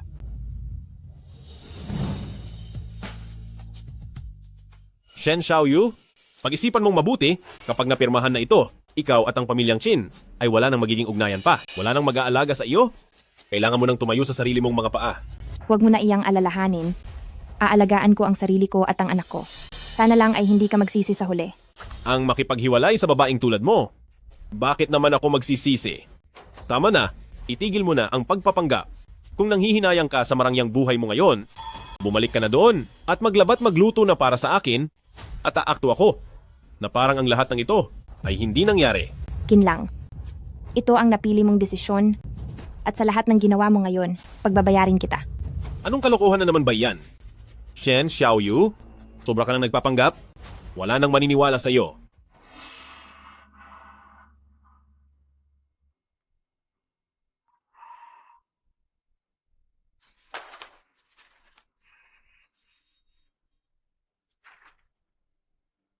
Simula ngayon, putol na ang ugnayan nating dalawa.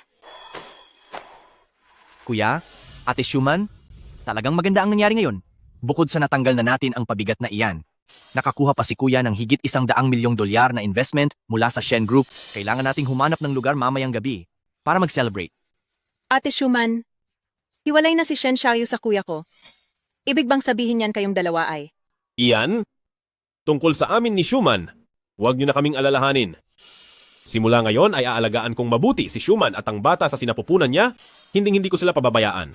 Paglabas ng bata, na mamumuhay kasama ang tatay at nanay nito, siguradong napakasaya niyan. Hindi tulad ng ibang single mother, na baka hindi pa kayang buhayin ang sariling anak. Kawawa naman talaga. Tama na yan. Shen Xiaoyu, hiwalay na tayo? Umalis ka na dito? Huwag kang makasagabal sa pakikipag-usap namin sa President Shen mamaya. Sinabi ko na sa inyo, naparito ako hindi lang para makipaghiwalay, hihintayin ko rin ang President Shen. Sister-in-law? Ay hindi pala. Shen Xiaoyu. Isa ka lang namang walang kwentang housewife. Anong gagawin mo sa President Shen? Ano? Balak mo bang makaawa sa President Shen para bigyan ka ng trabaho? Sa itsura mong iyan, kahit janitor, ay hindi ka matatanggap. Tama na, Shen Xiaoyu. Umalis ka na. Huwag mo nang sayangin ang oras ng lahat. Kapag hindi ka pa umalis, tatawag na kami ng guard. Paano kung sabihin kong lahat ng nakuha mo sa kumpanyang Shen ay dahil inutusan ko ang President Shen na ibigay sa iyo? Maniniwala ka ba? Ano? Inutusan mo ang President Shen? Mukhang dahil sa stress ay tuluyan ka nang nawala sa sarili mo. Sino ka ba sa akala mo para utusan ng President Shen? Ang tagal nating naging pamilya, ngayon ko lang nalaman na ganyan pala kakapal ang mukha mo. Napansin ng President Shen ang kuya ko. Dahil sa sarili niyang sipag at dahil sa tulong ni Ate Schumann, anong kinalaman mo doon? Alam naman namin kung ano lang ang kakayahan mo. Kung ganoon ka kagaling, bakit ka naging housewife lang at nagpaalaga sa kuya ko ng matagal? Hula ko, itong dakilang Shen, siguradong sasabihin din na kapag nakipaghiwalay ang kuya ko sa kanya, ay ipapabawi niya sa President Shen ang investment. Tama kayo. Talagang may karapatan akong gawin iyon. Akala niyo ba na ako lang ay isang housewife na marunong lang maglaba at magluto? Tama ang sinabi mo. Sa Shen Group, ako ang may kapangyarihang magdesisyon kung sino ang parurusahan o hindi. Shen Xiaoyu? Nagsama tayo ng maraming taon? Ngunit hindi ko akalain na mayroon ka palang ganyang uri ng humor. Sabi mo ay may kapangyarihan ka sa Shen Group at kaya mo pang kontrolin ang buhay ko? Bakit? Anak ka ba ni President Shen? Nahulaan mo agad? Mukhang minaliit yata kita. Hindi ko akalaing napakatalino mo pala. May nabalitaan akong may anak nga si President Shen. Pero ang anak na iyon ay isang mayamang heredera, hindi posibleng maging gaya mo na isa lamang pabigat na asawang nasa bahay lang. Huwag ka nang mangarap ng gising. Kung totoo man ang sinasabi ko o hindi, malalaman niyo rin iyan kapag dumating na si President Shen. Shen Xiaoyu? Sinabi ko na sa iyo, wala kang karapatang makita si President Shen. Saka, paano ko naman hahayaang malaman ni President Shen na mayroon akong asawa sa kinlang na katulad mo na isang malaking kahihiyan? Kung gusto mong mag-iskandalo, lumabas ka at doon ka mag-iskandalo. Kung hindi kayo naniniwala sa pagkatao ko, sabihan mo ang mahal kong syuman mo na tumawag para kumpirmahin ito. Tanungin mo si President Shen at malalaman niyo rin. Huwag mong isipin na hindi ko alam ang balak mo. Gusto mo lang kaming ipahiya sa harap ni President Shen, di ba? Bakit? Ngayon ba ay ganyang mga taktika na lang ang kaya mong gamitin laban sa akin? Shen Xiaoyu, ang lungkot talaga ng naging buhay mo. Isang babaeng walang kapangyarihan at yaman na kahit ang paraan para gumanti sa asawa ay hindi man lang mahanap. Pinapayuhan kita. Pagkatapos ng diborsyo, maghanap ka agad ng trabaho. Tingnan mo kung gaano kalawak ang mundo sa labas para naman mamulat ka sa katotohanan. Wala kang pakialam kung dilat ang mga mata ko o hindi. Ang kumpanya mo naman, hindi ba't umaasa lang din sa Shen Group para mabuhay hanggang ngayon? Anong karapatan mo para sabihing malungkot ang buhay ko? Seryoso akong nagpapayo sa inyo, tumawag na kayo para kumumpirma. Para rin naman ito sa ikabubuti nyo. Alam ko na, naiingit ka lang sa ate Schumann namin. Para sa isang babaeng katulad mo, na ang alam lang gawin sa buong araw ay mag-asikaso ng mga gamit sa kusina, napakalayo mo talaga sa ate Schumann namin. Ate Schumann, hayaan mo na siya at huwag mo nang patulan. Hinding-hindi ako papatol sa ganyang uri ng babae. Tiyak na wala na siyang matatakbuhan ngayon, kaya ganyan na lang siya kagalit. Sige. Dahil pinipilit mo talaga na tawagan ko si President Shen, pagbibigyan kita para matauhan ka na talaga. Hello? President Shen, ako po ito. Si Lin Schumann po. I-loudspeaker mo at lakasan mo ang volume para marinig ng babaeng iyan ng malinaw.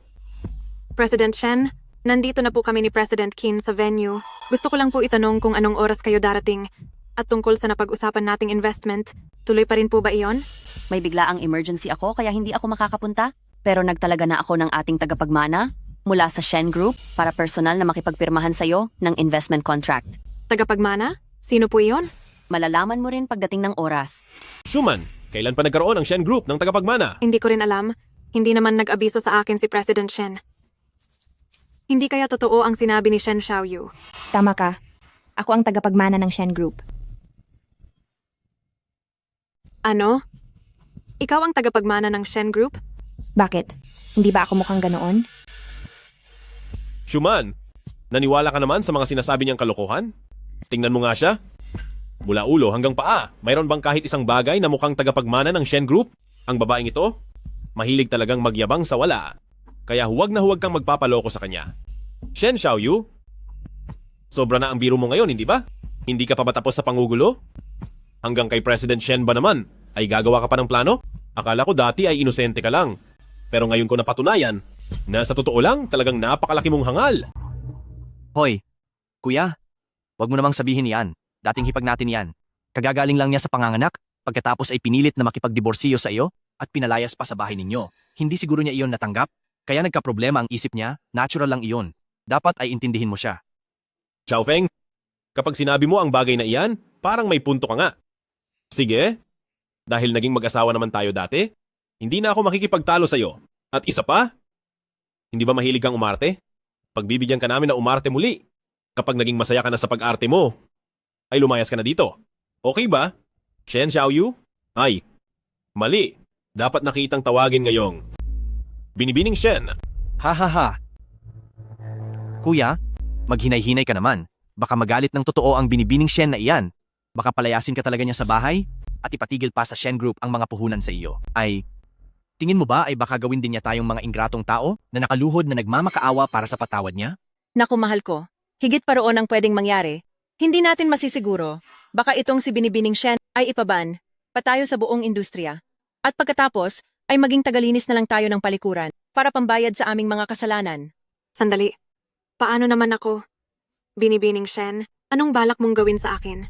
Darating na rito ang Sekretarya Jiang ng Shen Group. Tingnan natin kung hanggang kailan nyo maipagmamalaki ang inyong mga sarili.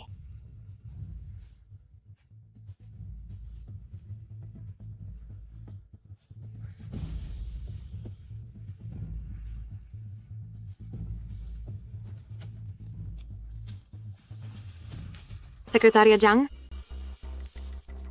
Sekretarya Jiang, bakit ka narito? Shuman? Sino po ba siya? Isa siya sa mga malalapit na tao ni President Shen. Lahat ng mga proyekto ng Shen Group ay dumadaan muna sa mga kamay niya. Nandito lang ako para magpaabot ng mensahe mula kay President Shen. Ay. Magandang araw sa iyo, Sekretarya Jiang. Ako si Xiaoqin. Ito ang aking kapatid at ang kanyang asawa. Young Mistress, may pinuntahang importanteng trabaho si President Shen ngayong araw at ipinadala niya ako rito sa lugar niya. Dala ko na rin ang kontrata para sa puhunan. Mabuti.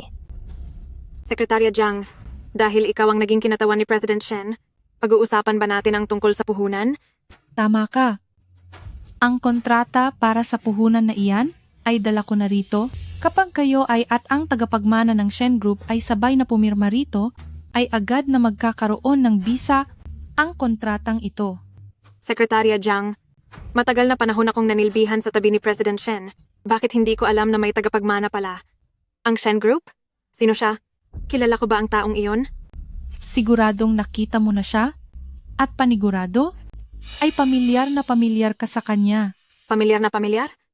Bakit parang wala akong maalala na kilala kong ganito kaimportante? Nandito rin ba siya sa bulwagang ito ngayon? Pumirma muna kayo? Dahil pagkapirma ninyo, ay malalaman nyo rin kung sino siya. Sige.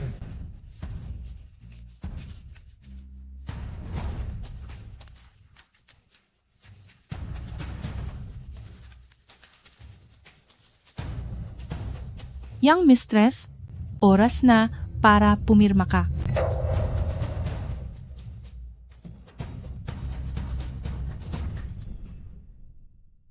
Mr. Qin, mukhang gulat na gulat po ang mukha niyo. Ano bang problema niyo? Sekretarya Jiang, bakit mo ibibigay ang kontrata ng investment sa babaeng iyan? Isa lang naman siyang kinalimutang may bahay. Anong kinalaman nito sa ating kooperasyon? Talaga bang seryoso ka o nagloloko lang? Hindi mo ba nakikita ito? Binibining Shen ay ang magmamana ng Shen Group. Hindi. Hindi ito maaari. Siya ay isang hamak na marunong lang maglaba. At magluto na may bahay paano siya magiging tagapagmana ng pamilya Shen. Siguradong may pagkakamali rito.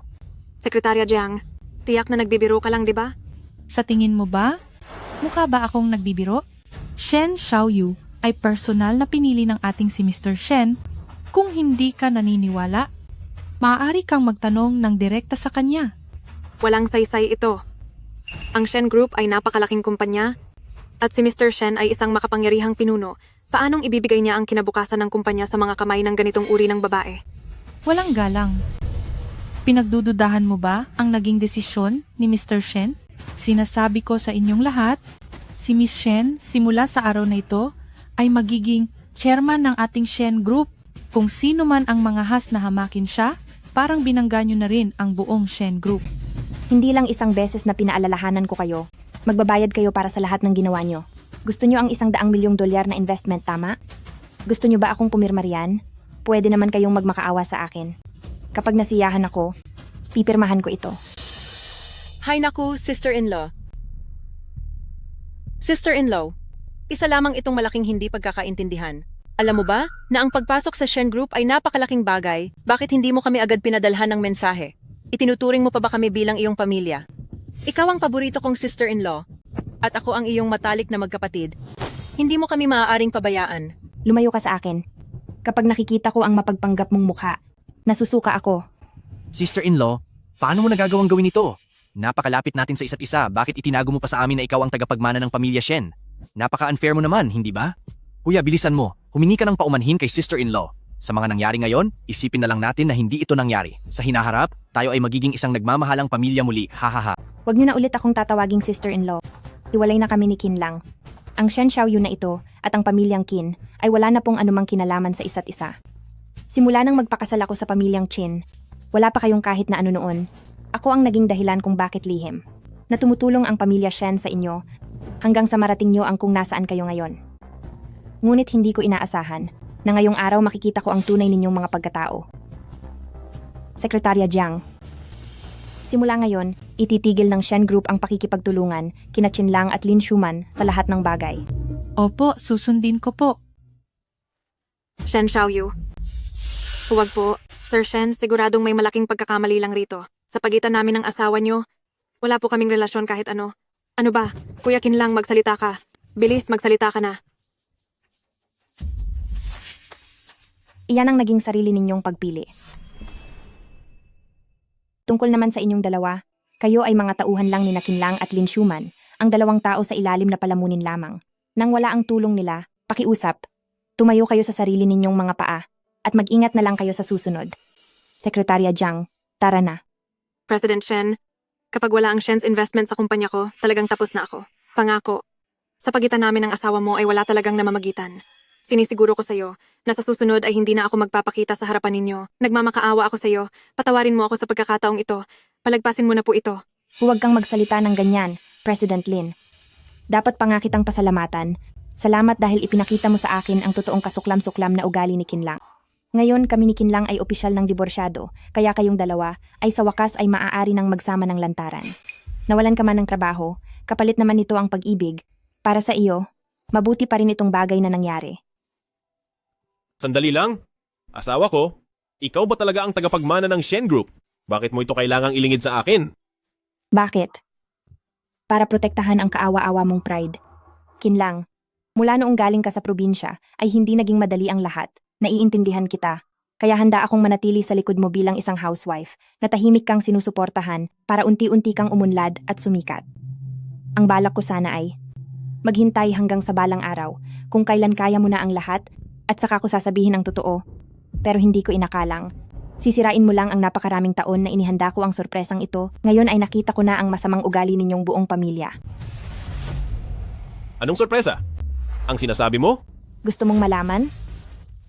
Ito ay ang kontrata ng paglilipat ng pag-aari. Napag-usapan na namin ni President Shen ang lahat ng detalye. Balak ko sanang i-anunsyo sa lahat ngayon na ang buong Shen Group ay ipapaubaya na sa pamamahala mo. Binigyan kita ng pagpipilian, pero malas mo. Dahil ang pinili mo ay ang kontrata ng diborsyo. Ito ay sarili mong desisyon. Wala kang dapat sisihing iba. Asawa ko. Mali ako. Hindi ko alam na ganoon pala ang kabutihan mo sa akin. Patawarin mo ako, mahal ko. Kung mas maaga mo lang sana na ipinaalam sa akin, hindi sana magkakaroon ng ganito karaming hindi pagkakaunawaan. Siguradong sana ay magkakaroon tayo ng perpektong buhay. Kinlang, napakakapal din ng mukha mo. Matapos ang lahat ng ginawa mong kawalan ng hiya sa akin, sasabihin mo ngayon na isa lamang itong pagkakamali. Asawa ko, alam kong ikaw ay galit na galit ngayon at baka hindi mo ako mapatawad. Pero, isipin mo naman ang anak natin. Bata pa siya. Matitiis mo ba na sa hinaharap ay wala na siyang isang ama? Nangangako ako, simula ngayon ay aayusin ko na ang pagtrato sa inyong mag-ina. Ibubuhos ko na ang lahat ng oras ko para sa pamilyang ito. Pwede ba? May mukha ka pang ipakita sa akin tungkol sa bata? Mula noong isilang siya. Inalagaan mo ba siya kahit isang araw lang?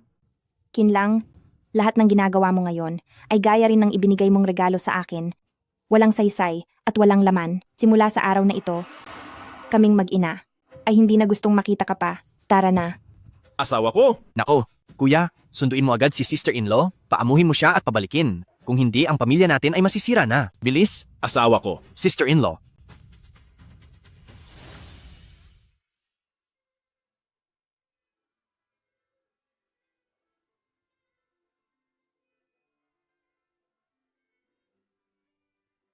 Wala na. Talagang tapos na ang lahat. Tapos na ang maginhawa kong buhay. Tumigil na kayo, huwag kayong masyadong mag-alala. Kahit lumuhod pa ako sa kanya, kailangang pakasalan kong muli ang sister-in-law ninyo at ibalik siya sa pamilyang ito.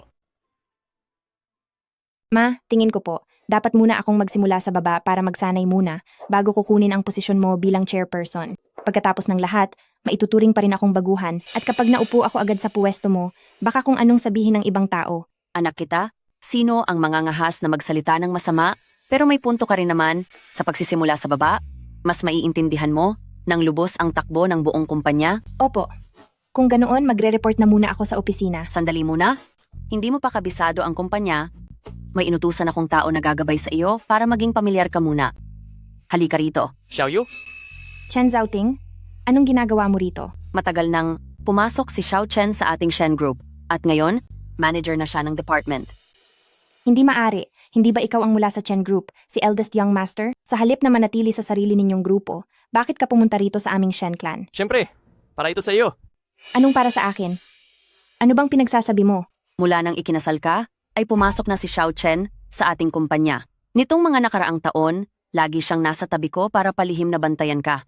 Noong nagbubuntis ka at noong nanganak ka, ang lahat ng pagkain at mga gamit ay personal niyang pinili para sa iyo. Eh bakit hindi niyo sinabi sa akin? Kinasal ka na noon, ano pa bang karapatan ko na humarap sa iyo? Pero iba na ang sitwasyon sa ngayon. Hiwalay ka na sa asawa at may pagkakataon na muli ako para ligawan ka. Xiao Yu, sa totoo lang, bata pa lang ako ay nagsimula na akong magkagusto sa iyo. Dapat mas maaga akong umamin sa iyo, kaya lang natatakot akong ma-reject mo, hanggang sa may ibang tao na nakaunang kumuha sa iyo. Xiao Yu, handa ka bang bigyan ako muli ng isa pang pagkakataon? Sana ay payagan mo akong alagaan ka. Tama, ilang taon na kitang binabantayan at sinisiguro ang para sa iyo. Si Xiao Chen ay isa talagang maaasahang lalaki, higit na mas mabuti siya. Kaysa kay Qin Lang, Teka, hindi. Sandali lang. Hayaan niyo muna akong mag-isip. Chen Zhaoting, medyo masyadong mabilis ang pag-amin mo.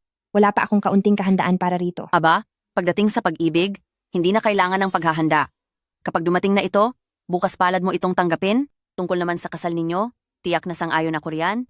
Ma, ilang taon na ang lumipas bago kami ni Zhaoting. Muling nagkita, bakit naman biglang napunta sa kasalan ng usapan? Huwag na muna nating pag-usapan, haha. Auntie, tama si Xiao Yu, kapwa kararating lang namin. Marami pa kaming oras sa susunod. Huwag kayong mag-alala, gagawin ko ang lahat para maramdaman ni Xiao Yu na ako ay isang tao na mapagkakatiwalaan. Sige po, mas mabuti pang bilisan na nating pumunta sa baba para tingnan ang operasyon. Gusto kong maunawaan ang mga bagay sa kumpanya. Marami pa akong dapat malaman. Sige, pumunta na kayo. Aba, ang galing. Baka sa susunod na taon ay magkaroon na muli ako ng isang apo, haha. Masaya ako kapag naisip ko iyon. Sinasabi ko sa inyo, ang si Shen Xiaoyu na ito, na noong nakaraang 2 araw ay isa lamang walang kwentang may bahay, bakit ngayon bigla siyang nag-iba at naging tagapagmana ng Shen Group? Hindi ito makatwiran. Opo. At ang President Chen, posible bang may kinalaman siya kay Shen Xiaoyu? Kundi, isang napakalaking kumpanya ang iyon, paanong hahayaan ni President Chen na mapunta iyon sa kanya ng ganun-ganun lang? Ang Shen Xiaoyu na ito, isang babaeng wala namang kamag-anak, ano bang kinalaman niya kay President Shen? Nagsususpetsa tuloy ako na baka may hawak na alat si Shen Xiaoyu laban kay President Shen. Kaya siya nagkakaganyang kaarogante. Ngayong binanggit mo yan, bigla ko ring naalala. Nitong nakaraang mga taon, lagi na lang, nagtatanong si President Shen tungkol sa balita sa inyo ni Shen Xiaoyu. Parang masyado siyang interesado sa inyong dalawa. Nakuha ko na, kuya. Tama ka. Itong si President Shen, siguradong may sikretong alam si Shen Xiaoyu tungkol sa kanya dahil kung hindi, bakit niya laging sinusuportahan ang kumpanya mo? Sigurado na yan, gusto kanyang gamitin laban kay Shen Xiaoyu. Oo, tama ka. Tama ang asawa ko. Kaya pala noong isang araw, sa napaka-importanting okasyon na yon, ay hindi nagpakita si President Shen. Ayaw niya sigurong makita si Shen Xiaoyu. Shuman, may contact number ka ba ni President Shen? Gusto ko siyang makausap. Mula noong huling party, ay blinok na ako ni President Shen. Kahit ngayon, kahit sa mismong pintuan ng Shen Group ay hindi na ako makapasok. Ano na ang gagawin natin?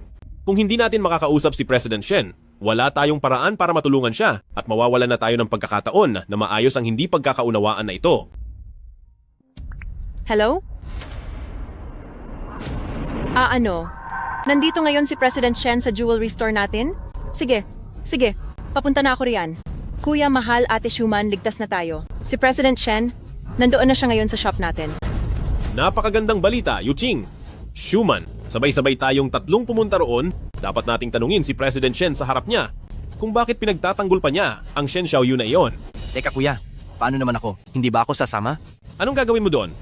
Magpaiwan ka na lang dito at bantayan mo ang bahay. Hay naku, Tara na, kuya. teka lang, sandali lang kuya. Kuya, Ma, bakit bigla tayong bibili ng mga alahas? Hindi ko naman kailangan yan. Anong hindi kailangan? Hindi naman pwedeng walang kahit ilang disenteng alahas ang isang babae, di ba? Nakasama mo ang kinlang na yon ng maraming taon, pero kahit isang disenteng alahas ay hindi ka man lang niya nabilhan, nalulungkot ako para sa'yo. Ngayong araw, babawiin ni Mama ang lahat ng mga hirap mo nitong mga nakaraang taon. Ma, talaga namang hindi ko to kailangan. Xiaoyu, makinig ka na lang kay auntie. Ginagawa lang ni auntie ito dahil sa malasakit niya sa'yo. Saka kahit bilhin natin ang lahat ng narito, hindi naman gaanong malaki ang halaga niyan. Kayong mayayaman, talaga bang ganito kayo kung magsalita? President Shen, Kakarating lang ng isang batch ng mga totoong brilyante mula sa South Africa. Gusto niyo po bang tignan? Sige po, matingin-tingin muna kayo rito. Magandang pagkakataon na rin ito para makapag-bonding kayong dalawa. Babalik din ako agad. Mama, saan ka pupunta? Xiaoyu, noong nanganak ka sa ospital, naghihintay lang ako sa labas. Kaya lang ay wala akong lakas ng loob na pumasok. At hindi man lang kita nabati bilang isang ina. Itong bagay na ito ay hindi ko na ibigay sa iyo. Mabuti na lang at may pagkakataon na ako ngayon. Tingnan mo, nagustuhan mo ba? Ito ay bago pumanaw ang aking ina. Ibinili niya ito sa akin. Sabi niya, dapat ko raw itong ibigay sa aking mapapangasawa. Tingnan mo, nagustuhan mo ba? Maari din pala akong magkaroon sa puso ng ibang tao ng ganito kahalagang lugar. Salamat sa iyo, Jouting. Ngunit masyadong mahalaga ang regalong ito. Hindi ko ito matatanggap. Hindi ito masyadong mahalaga dahil sa puso ko. Mas mahalaga ka kaysa sa anumang bagay sa mundo. Maliban sa pagbibigay nito sa iyo, hindi ko na alam kung kanino ko pa ito ibibigay. Pero ako, Aba, kakahiwalay mo pa lang sa aking Kuya Kinlang. Wala pang masyadong matagal. Lumalandi ka na agad sa ibang lalaki? Shen Xiaoyu, napakahusay mo talaga. anong ginagawa niyo rito? Shen Xiaoyu, hindi ko talaga akalain na ang galing mong magbaliktad ng sitwasyon, ang galing mong maglaro. Pilit mong sinasabi na nang babae ako nung kasal pa tayo, na malabo ang relasyon namin ni Schumann. Pero paano ka naman? Halos isisi mo na sa akin ang lahat ngayon ng harap-harapan, nakuha mo pang mag-akusa muna, at minaliit mo ako ng lubusan.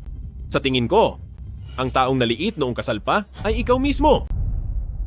Kinlang, ayusin mo iyang pananalita mo. Aba, kilala mo pala ako, kabit? Tila marami siyang naikuwento sa iyo tungkol sa ating dalawa. Sabihin mo, bago pa ipanganak ang bata, nagsasama na ba kayo ng patago? Akala mo ba lahat ng lalaki sa mundo ay kasing dumi mo ang isip? Tama ka, magkababata nga kami ni Xiaoyu. Pero noong makilala ka niya, hindi na ako muling nagpakita sa kanya. Pero ikaw, ang mga pananakit mo kay Xiaoyu sa loob ng maraming taon, ay alam ko ang lahat ng detalye. Ang kabaitan ni Xiaoyu sa iyo ay ginamit mo lang para maging mayabang. Isa ka talagang masamang tao. Ikaw. Pero, hiwalay na kayo ngayon, di ba? Wala na kayong anumang kaugnayan.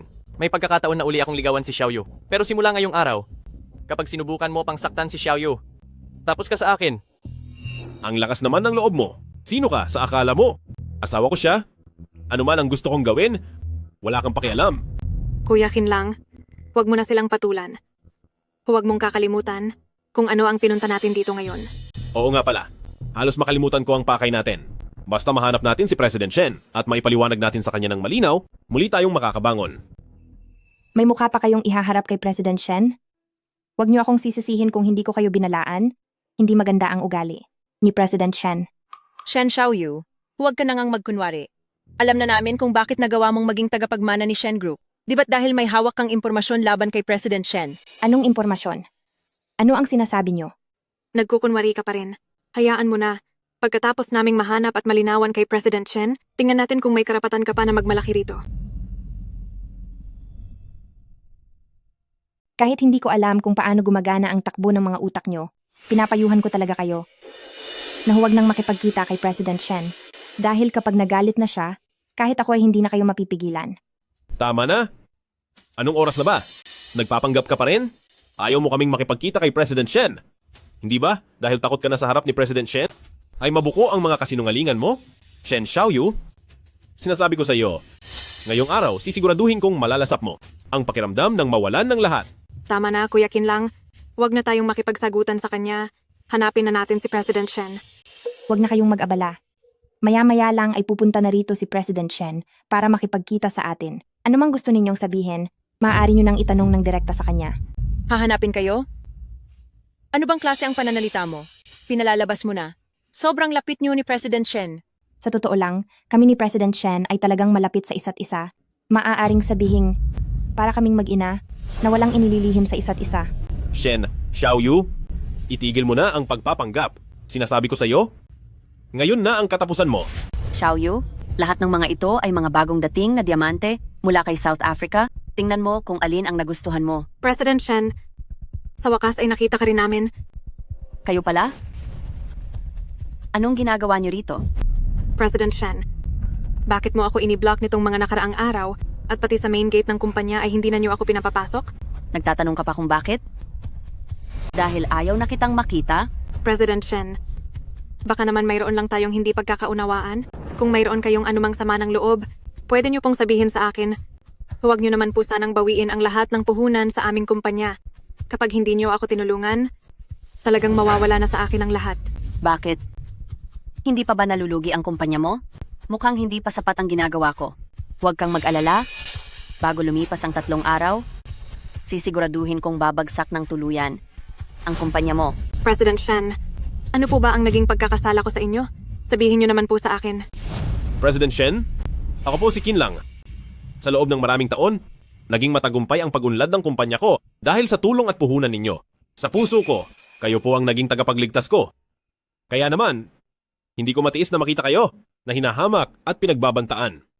Alam ko, mayroon silang hinahawakang sekreto laban sa inyo. Ang kamay ni Shen Xiaoyu. Sabihin niyo lang po sa amin at handa kaming tumulong sa inyo. Ano bang pinagsasabi niya? Anong sekreto? Hindi ko rin alam. Baka dahil sa sobrang nerbiyos nitong mga nakaraang araw, nasisiraan na siya ng bait. President Shen, kayo po ay ang chairman ng Shen Group. Ano ba sa tingin niya si Shen Xiaoyu? Akala niya ba kung sino siya?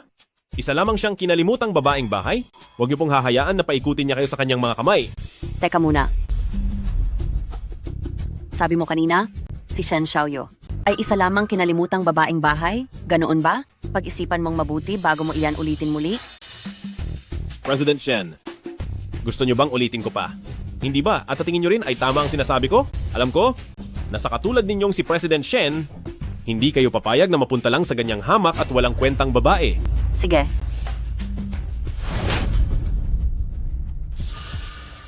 President Shen, ano po bang ibig ninyong sabihin? President Shen, ano po ang ibig ninyong sabihin? Bakit? Sasapakin kita para magising ka? Kung hindi lang dahil sa pakiusap ni Xiaoyu, matagal na sana kitang pinarusahan. Ang mga pananakit na ginawa mo kay Xiaoyu, huwag mong isiping hindi ko alam. President Shen, siguradong siya ang sumisira sa pangalan ko. Huwag na huwag po kayong maniniwala sa mga kasinungalingan niya. Ano? Kung hindi ako makikinig kay Xiaoyu, ibig mo bang sabihin ay sa'yo ako makikinig? President Shen, bakit niyo pinoprotektahan ang babaeng iyan? Kung mayroon po kayong pinagdadaanan, pwede niyo itong sabihin sa amin, makatutulong po kami sa inyo. Totoo po, President Shen. Pakiusap po, huwag kayong maniwala sa babaeng iyan. Hindi niyo po alam, kahit mag-asawa kami, ang babaeng iyan ay walang delikadesa. Habang kasal kami, nakipagrelasyon na siya sa lalaking iyan.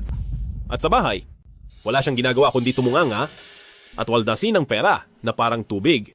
Kahit ang sarili naming anak ay hindi niya pinapansin. Ang tahanang ito, ako lang ang mag-isang pumapasan sa lahat. Sabihin niyo po, sa ganyang klaseng tao, mapagkakatiwalaan niyo ba siya?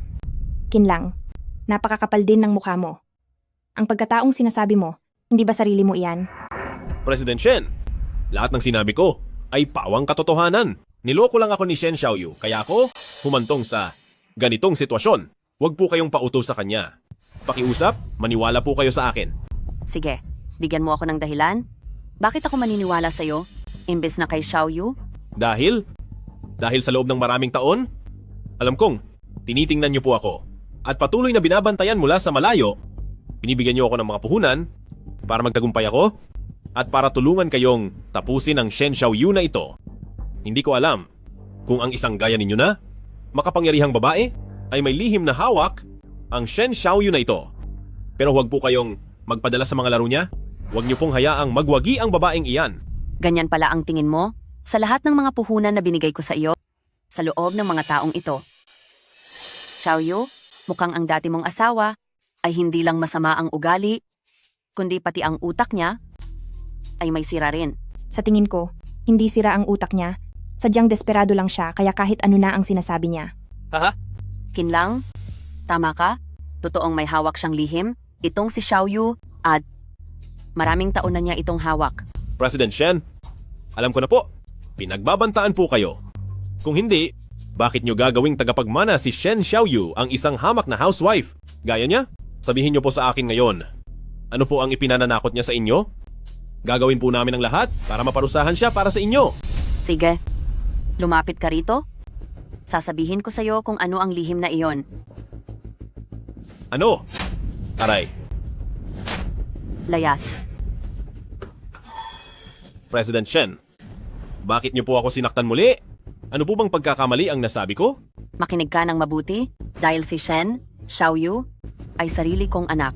Iyan ang koneksyon na mayroon sa aming dalawa. Naintindihan mo na ba? tagapangulo ng Shen Group ay lumalabas na kay Shen Xiaoyu, tunay na ina? Hindi maaari. Imposible ito. Ilang taon na tayong kasal, paano ko hindi nalaman kailanman na mayroon siyang ina? Dahil pinakiusapan ko siyang itago ang kaniyang pagkatao. At sa loob ng maraming taon, ang aking ina ay nasa ibang bansa. At bihirang-bihira kaming magkita, kaya syempre wala kang alam. Nitong mga nakaraang taon, sa bawat pamumuhunan mo, si Xiaoyu ang nagmakaawa sa akin para tulungan kita. Dahil noon pa man ay alam ko na, hindi ka isang maasahang lalaki. Kung hindi lang si Xiaoyu ang nagpumilit sa relasyon ninyo, matagal ko na kayong pinaghiwalay? Paano ito nangyari? Hindi po ba't dahil sa pakiusap ni Schumann kaya kayo nagpa siyang mamuhunan sa akin? Lin Schumann? Wala siyang karapatang makipagnegosasyon sa akin? Noon lang, nang pumunta si Xiaoyu para humingi ng puhunan, nagkataon na naroon siya at nakipag-usap ng kaunti. Inisip mo ba talaga na dahil sa relasyon niya, kaya mo nakuha ang pondo ng aking puhunan? President Shen, matagal na tayong magkakilala. Ituturing pa kitang inaanak na babae. Hindi ako maniniwalang gagawin niyo ito sa akin. Tumahimik ka. Kung hindi dahil sa sinabi mong mabuting kaibigan ka ng aking anak, hindi ko ibibigay sa iyo ang proyektong iyan. Hindi ko akalaing gagawin mo kaming kalaban matapos kitang tulungan na may lihim kayong ugnayan ni Kinlang at hindi nyo ito ipinapaalam. Nabalitaan ko rin na ginawa mong katulong ang anak ko matapos siyang manganak para pagsilbihan ka, tama ba? Miss Lin, napakalaki naman ang loob mo. President Shen, isang malaking pagkakamali lang po ito. Paanong mangyayaring gawin kong katulong si young mistress? Pagkakamali? Ikaw na nakihati lang sa yaman, anong hindi mo kayang gawin? Dati si Xiaoyu ang humihimok sa aking hayaan na kayo? Dahil iniisip ko ang dati niyong samahan bilang mag-asawa, akala ko ay ayos na ang lahat. Hindi ko inaasahan na magagawa niyo pang pumunta rito ngayon, kaya huwag niyo akong sisihin kung bakit lahat ng naging atraso niyo ay pagbabayarin ko na. President Shen, sandaling nawala ako sa katinoan at nagkasala kay young mistress. Karapat-dapat akong maparusahan. Nakikiusap ako, palagpasin niyo na po ito ng kahit isang beses lang. Sa dami ng mga sakit na idiniin niyo sa aking anak, iniisip niyo bang pakakawalan ko lang kayo basta-basta? Simula ngayong araw, dito sa Haicheng, ay hindi na kayo tatanggapin sa kahit anong kumpanya. Hanggat nandito ako, tingnan natin kung aling kumpanya ang maglalakas loob na kumuha sa inyo. Huwag po. President Shen, nakikiusap akong patawarin niyo na kami. Bigyan niyo pa po kami ng isa pang pagkakataon. Parang awa niyo na. At ikaw rin, natatandaan ko, ikaw ang asawa ng kapatid ni Kinlang, di ba? Shen. President Shen, kami ni Ate Xiaoyu ay parang magkapatid ang turingan. Wala po akong nagawang hindi maganda laban kay Ate Xiaoyu. Kayong dalawa, mga batugan, at walang alam na kahit ano, dahil sa gamit ang pangalan ni na Lang at Lin Schumann, marami-raming pera na ang kinita ninyo, hindi ba? Sayang lang, dahil mula ngayon ay kailangan nyo nang magsumikap sa sariling gawa. Manager ng tindahan, siya ba ang alahas na disenyador ng tindahang ito? Opo, President Shen. Paalisin mo ang taong ito ngayon din. Sabihan ang buong industriya ng alahas sa Haicheng na hindi na siya kailanman dapat tanggapin sa trabaho. Ipalayas niyo ang taong iyan, ipaalam sa buong industriya ng alahas sa Haicheng na hindi na siya pwedeng magtrabaho kahit kailan. Ate, yung magkapatid na sina pamilyang Qin at itong si Lin Schumann ang nagkasala sa iyo, pero wala akong kinalaman doon. Dati pa naman akong panig sa iyo. Nakalimutan mo na ba? Magkaibigan tayong dalawa. Hindi mo pwedeng gawin ito sa akin. Ate, nagkamali ako. Patawad po. Alam ko na ang pagkakamali ko, ate. Manager, naririnig mo ba ako? Ikaladkad niyo ang mga taong ito palabas. Huwag niyo na kaming abalahin. Sige po, President Shen. President Shen, Anong ginagawa nyo? Huwag niyo akong hawakan. Manugang ako ni Shen Group. Anong karapatan niyong hawakan ako? Huwag niyo akong galawin. Kumusta? Naipaghiganti ka ba ni Mama? Habang narito ako, sisiguraduhin kong hindi ka na masasaktan pang muli. Narito rin ako, auntie. Poprotektahan ko rin mabuti si Xiaoyu. Mabuti. Marami akong piniling alahas doon. Paniguradong babagay iyon sa aking anak. Mahaba-haba pa ang mararanasan nating magandang buhay. Kinlang, simula sa araw na ito, bayad na ang lahat ng mga utang natin sa isa't isa. Mula ngayon, maghiwalay na tayo ng mapayapa at hindi na kailanman muling magkikita. Alis na tayo. Tara, Mahal. Nagkamali ba talaga ako?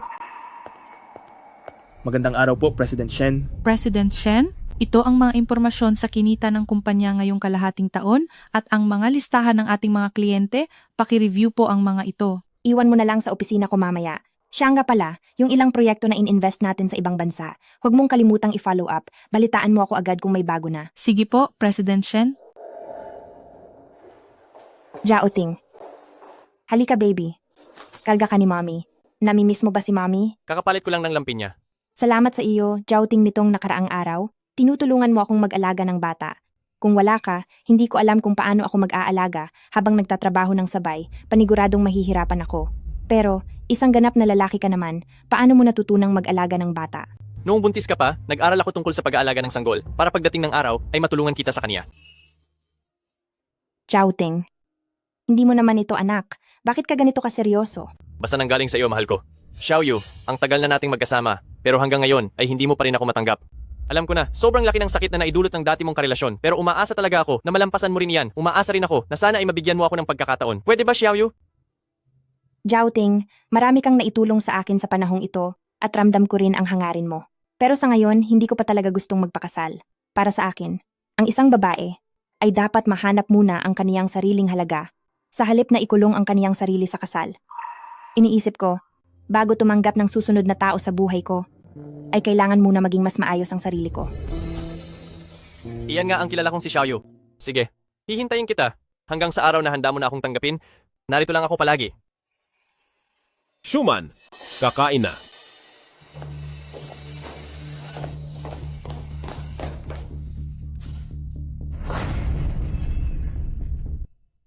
Lin Schumann, bakit mo ibinabagsak ang ulam? Ano ang ginagawa ko? Gusto ko ring itanong kung ano ang ginagawa mo. Kinlang, buntis ako ngayon, may baby sa sinapupunan ko. At ito lang ang ipakakain mo sa akin? May sustansya ba ito? Pagkain ba ito ng tao? Gaano na ba tayo katagal na walang trabaho? Nais mo pa bang kumain ng mga abalone at lobster? Ngayon na may nakakain pa tayo, dapat ay magpasalamat ka na. Bakit hindi ko napansin noon? Na ganyan ka pala kawalang kwenta. Hinahayaan mo ang asawa mo na mabuhay ng ganito. Lalaki ka pa ba? May pagkain at may inumin at tinatawag mo pa itong mahirap na buhay? Alam mo ba, noong nagsisimula pa lang ako sa negosyo, kahit isang disenteng tirahan ay wala ako. Si Shen Xiaoyu ang sumama sa akin sa isang sirang apartment ng mahigit 1 taon at hindi siya naging katulad mo na. O, ngayon ay nangungulila ka sa pag-aalaga sa iyo ng dati mong asawa? Pero huli na ang lahat. Si Shen Xiaoyu ay isa ng tunay na chairman ng Shen Group. Hindi mo na siya maabot kahit sa kalingkingan. Lin Schumann, manahimik ka. Wala kang silbi? Kung kaya mo ay magtagumpay ka sa labas. Matapang ka lang dito sa loob. At sa sarili mong babae ka lang nagagalit. Kaya pala si Shen Xiaoyu ay nakipaghiwalay sa'yo. Sa tingin ko kung wala siya, basura ka lang. Subukan mo pang banggitin si Shen Xiaoyu sa harap ko. Balak mo ba akong saktan? Saktan mo ako. Saktan mo ako, sige. Saktan mo ako Lumayo ka sa akin. Kuya, pautangin mo uli ako ng pera po. Kundi ay talagang pagbabayarin ako ng mga naniningil ng utang. Iligtas mo po ako. Kuya, Hindi ba't binayaran ko na ang karamihan sa mga utang mo? Bakit may utang ka na naman sa iba? kuya, ipinapangako ko na ito na ang huling beses. Maghahanap na ako ng trabaho sa susunod para tumayo sa sariling mga paa. Tulungan mo po ako. Huling beses na ito, kuya. Sa tingin mo ba maniniwala pa ako sa iyo? Umalis ka na ngayon din. Wala kang makukuha kahit 1 sentimo sa akin. Mula ngayon, wala na tayong ugnayan. Kuya, tulungan mo po ako. Iniwan na ako ni Yuking. Ikaw na lang ang kaisa-isa kong kamag-anak. Kung hindi mo ako tutulungan, ay wala na talaga ako, kuya. Kuya, Tama na. Huwag ka nang magmakaawa sa kanya. Ang kuya mo ay hirap na ring isalba ang sarili niya. Ni pambili ng gatas ay wala siya. Paano kanya tutulungan? tumahimik ka. Kung hindi dahil sa iyo na isang mang-aagaw, hindi magkakaganito ang pamilya natin. Kung hindi mo tinukso ang kuya ko, papaalisin ba ng kuya ko ang aking ate? At isa pa, iyang dinadala mo sa sinapupunan mo, hindi naman sa kuya ko iyan. Bakit ka namin dapat alagaan? Anong ibig mong sabihin? Hindi naman kita pinilit na utusan ng kuya mo na alagaan ako. At hindi ko rin pinilit ang kuya mo na makipaghiwalay kay Shen Xiaoyu. Ginawa niya iyon ng kusa, ano ang pakialam ko doon? Saka paano mo nasabing ang batang dinadala ko ay hindi sa kuya mo? Ikaw. Kuya, dahil lang sa masamang babaeng ito na matanda na, nakipaghiwalay ka kay ate. Sige na kuya, magmakaawa ka kay ate na bumalik na siya. Kapag hindi pa siya bumalik, ay tuluyan ng masisira ang ating pamilyang Qin. Kuya, ibababa mo na lang ang loob mo at aminin na nagkamali ka. Dati kang mahal na mahal ni sister-in-law, paniguradong alang-alang sa bata, magbabago ang isip niya. Magbabago ang isip? Anong panaginip ang ginagawa ninyo? Ang lalaking nasa tabi ni Shen Xiaoyu ngayon ay ang panganay na anak ng pamilya Chen Group. Kumpara sa iyo, na araw-araw ay nagluluto at naguhugas. Sang walang silbing tagalinis, may kukumpara ka ba sa kaniya? Sa palagay ko ay kahit makita si Shen Xiaoyu ng saglit, ay hindi na magiging madali para sa inyo. Pinapayuhan ko kayong tanggapin na lang ang tadhana. Dahil maliban sa akin, walang ibang rerespeto sa inyo. Ikaw na mapang-akit na babae ka. Kapag nagpatuloy ka pa sa pagsasalita ng ganiyan, palalayasin kita rito. Buntis ako ngayon. Subukan mong saktan ako. Sa tingin mo ba hindi ko kaya? Tama na yan. Itigil nyo na. Magkakapamilya tayo. Hindi ba pwedeng magkasundo na lang? Kuya? O kaya, humingi ka na lang ng tawad kay sister-in-law. Lumuhod ka doon sa baba ng Shen Group at hanggang hindi lumalabas si sister-in-law, ay huwag kang tatayo. Hindi ako naniniwala na ganoon katigas ang puso ni sister-in-law. Kinlang sobra mong nasaktan si Shen Xiaoyu. Sa tingin mo ba magbabago ang isip niya at papatawarin ka? Napakakatawa mo naman. Kuya, mapatawad ka man ni sister-in-law o hindi, kailangan mo pa ring subukan. Dahil kung hindi, ang pamilya-pamilyang Qin ay wala na talagang iba pang mapupuntahan.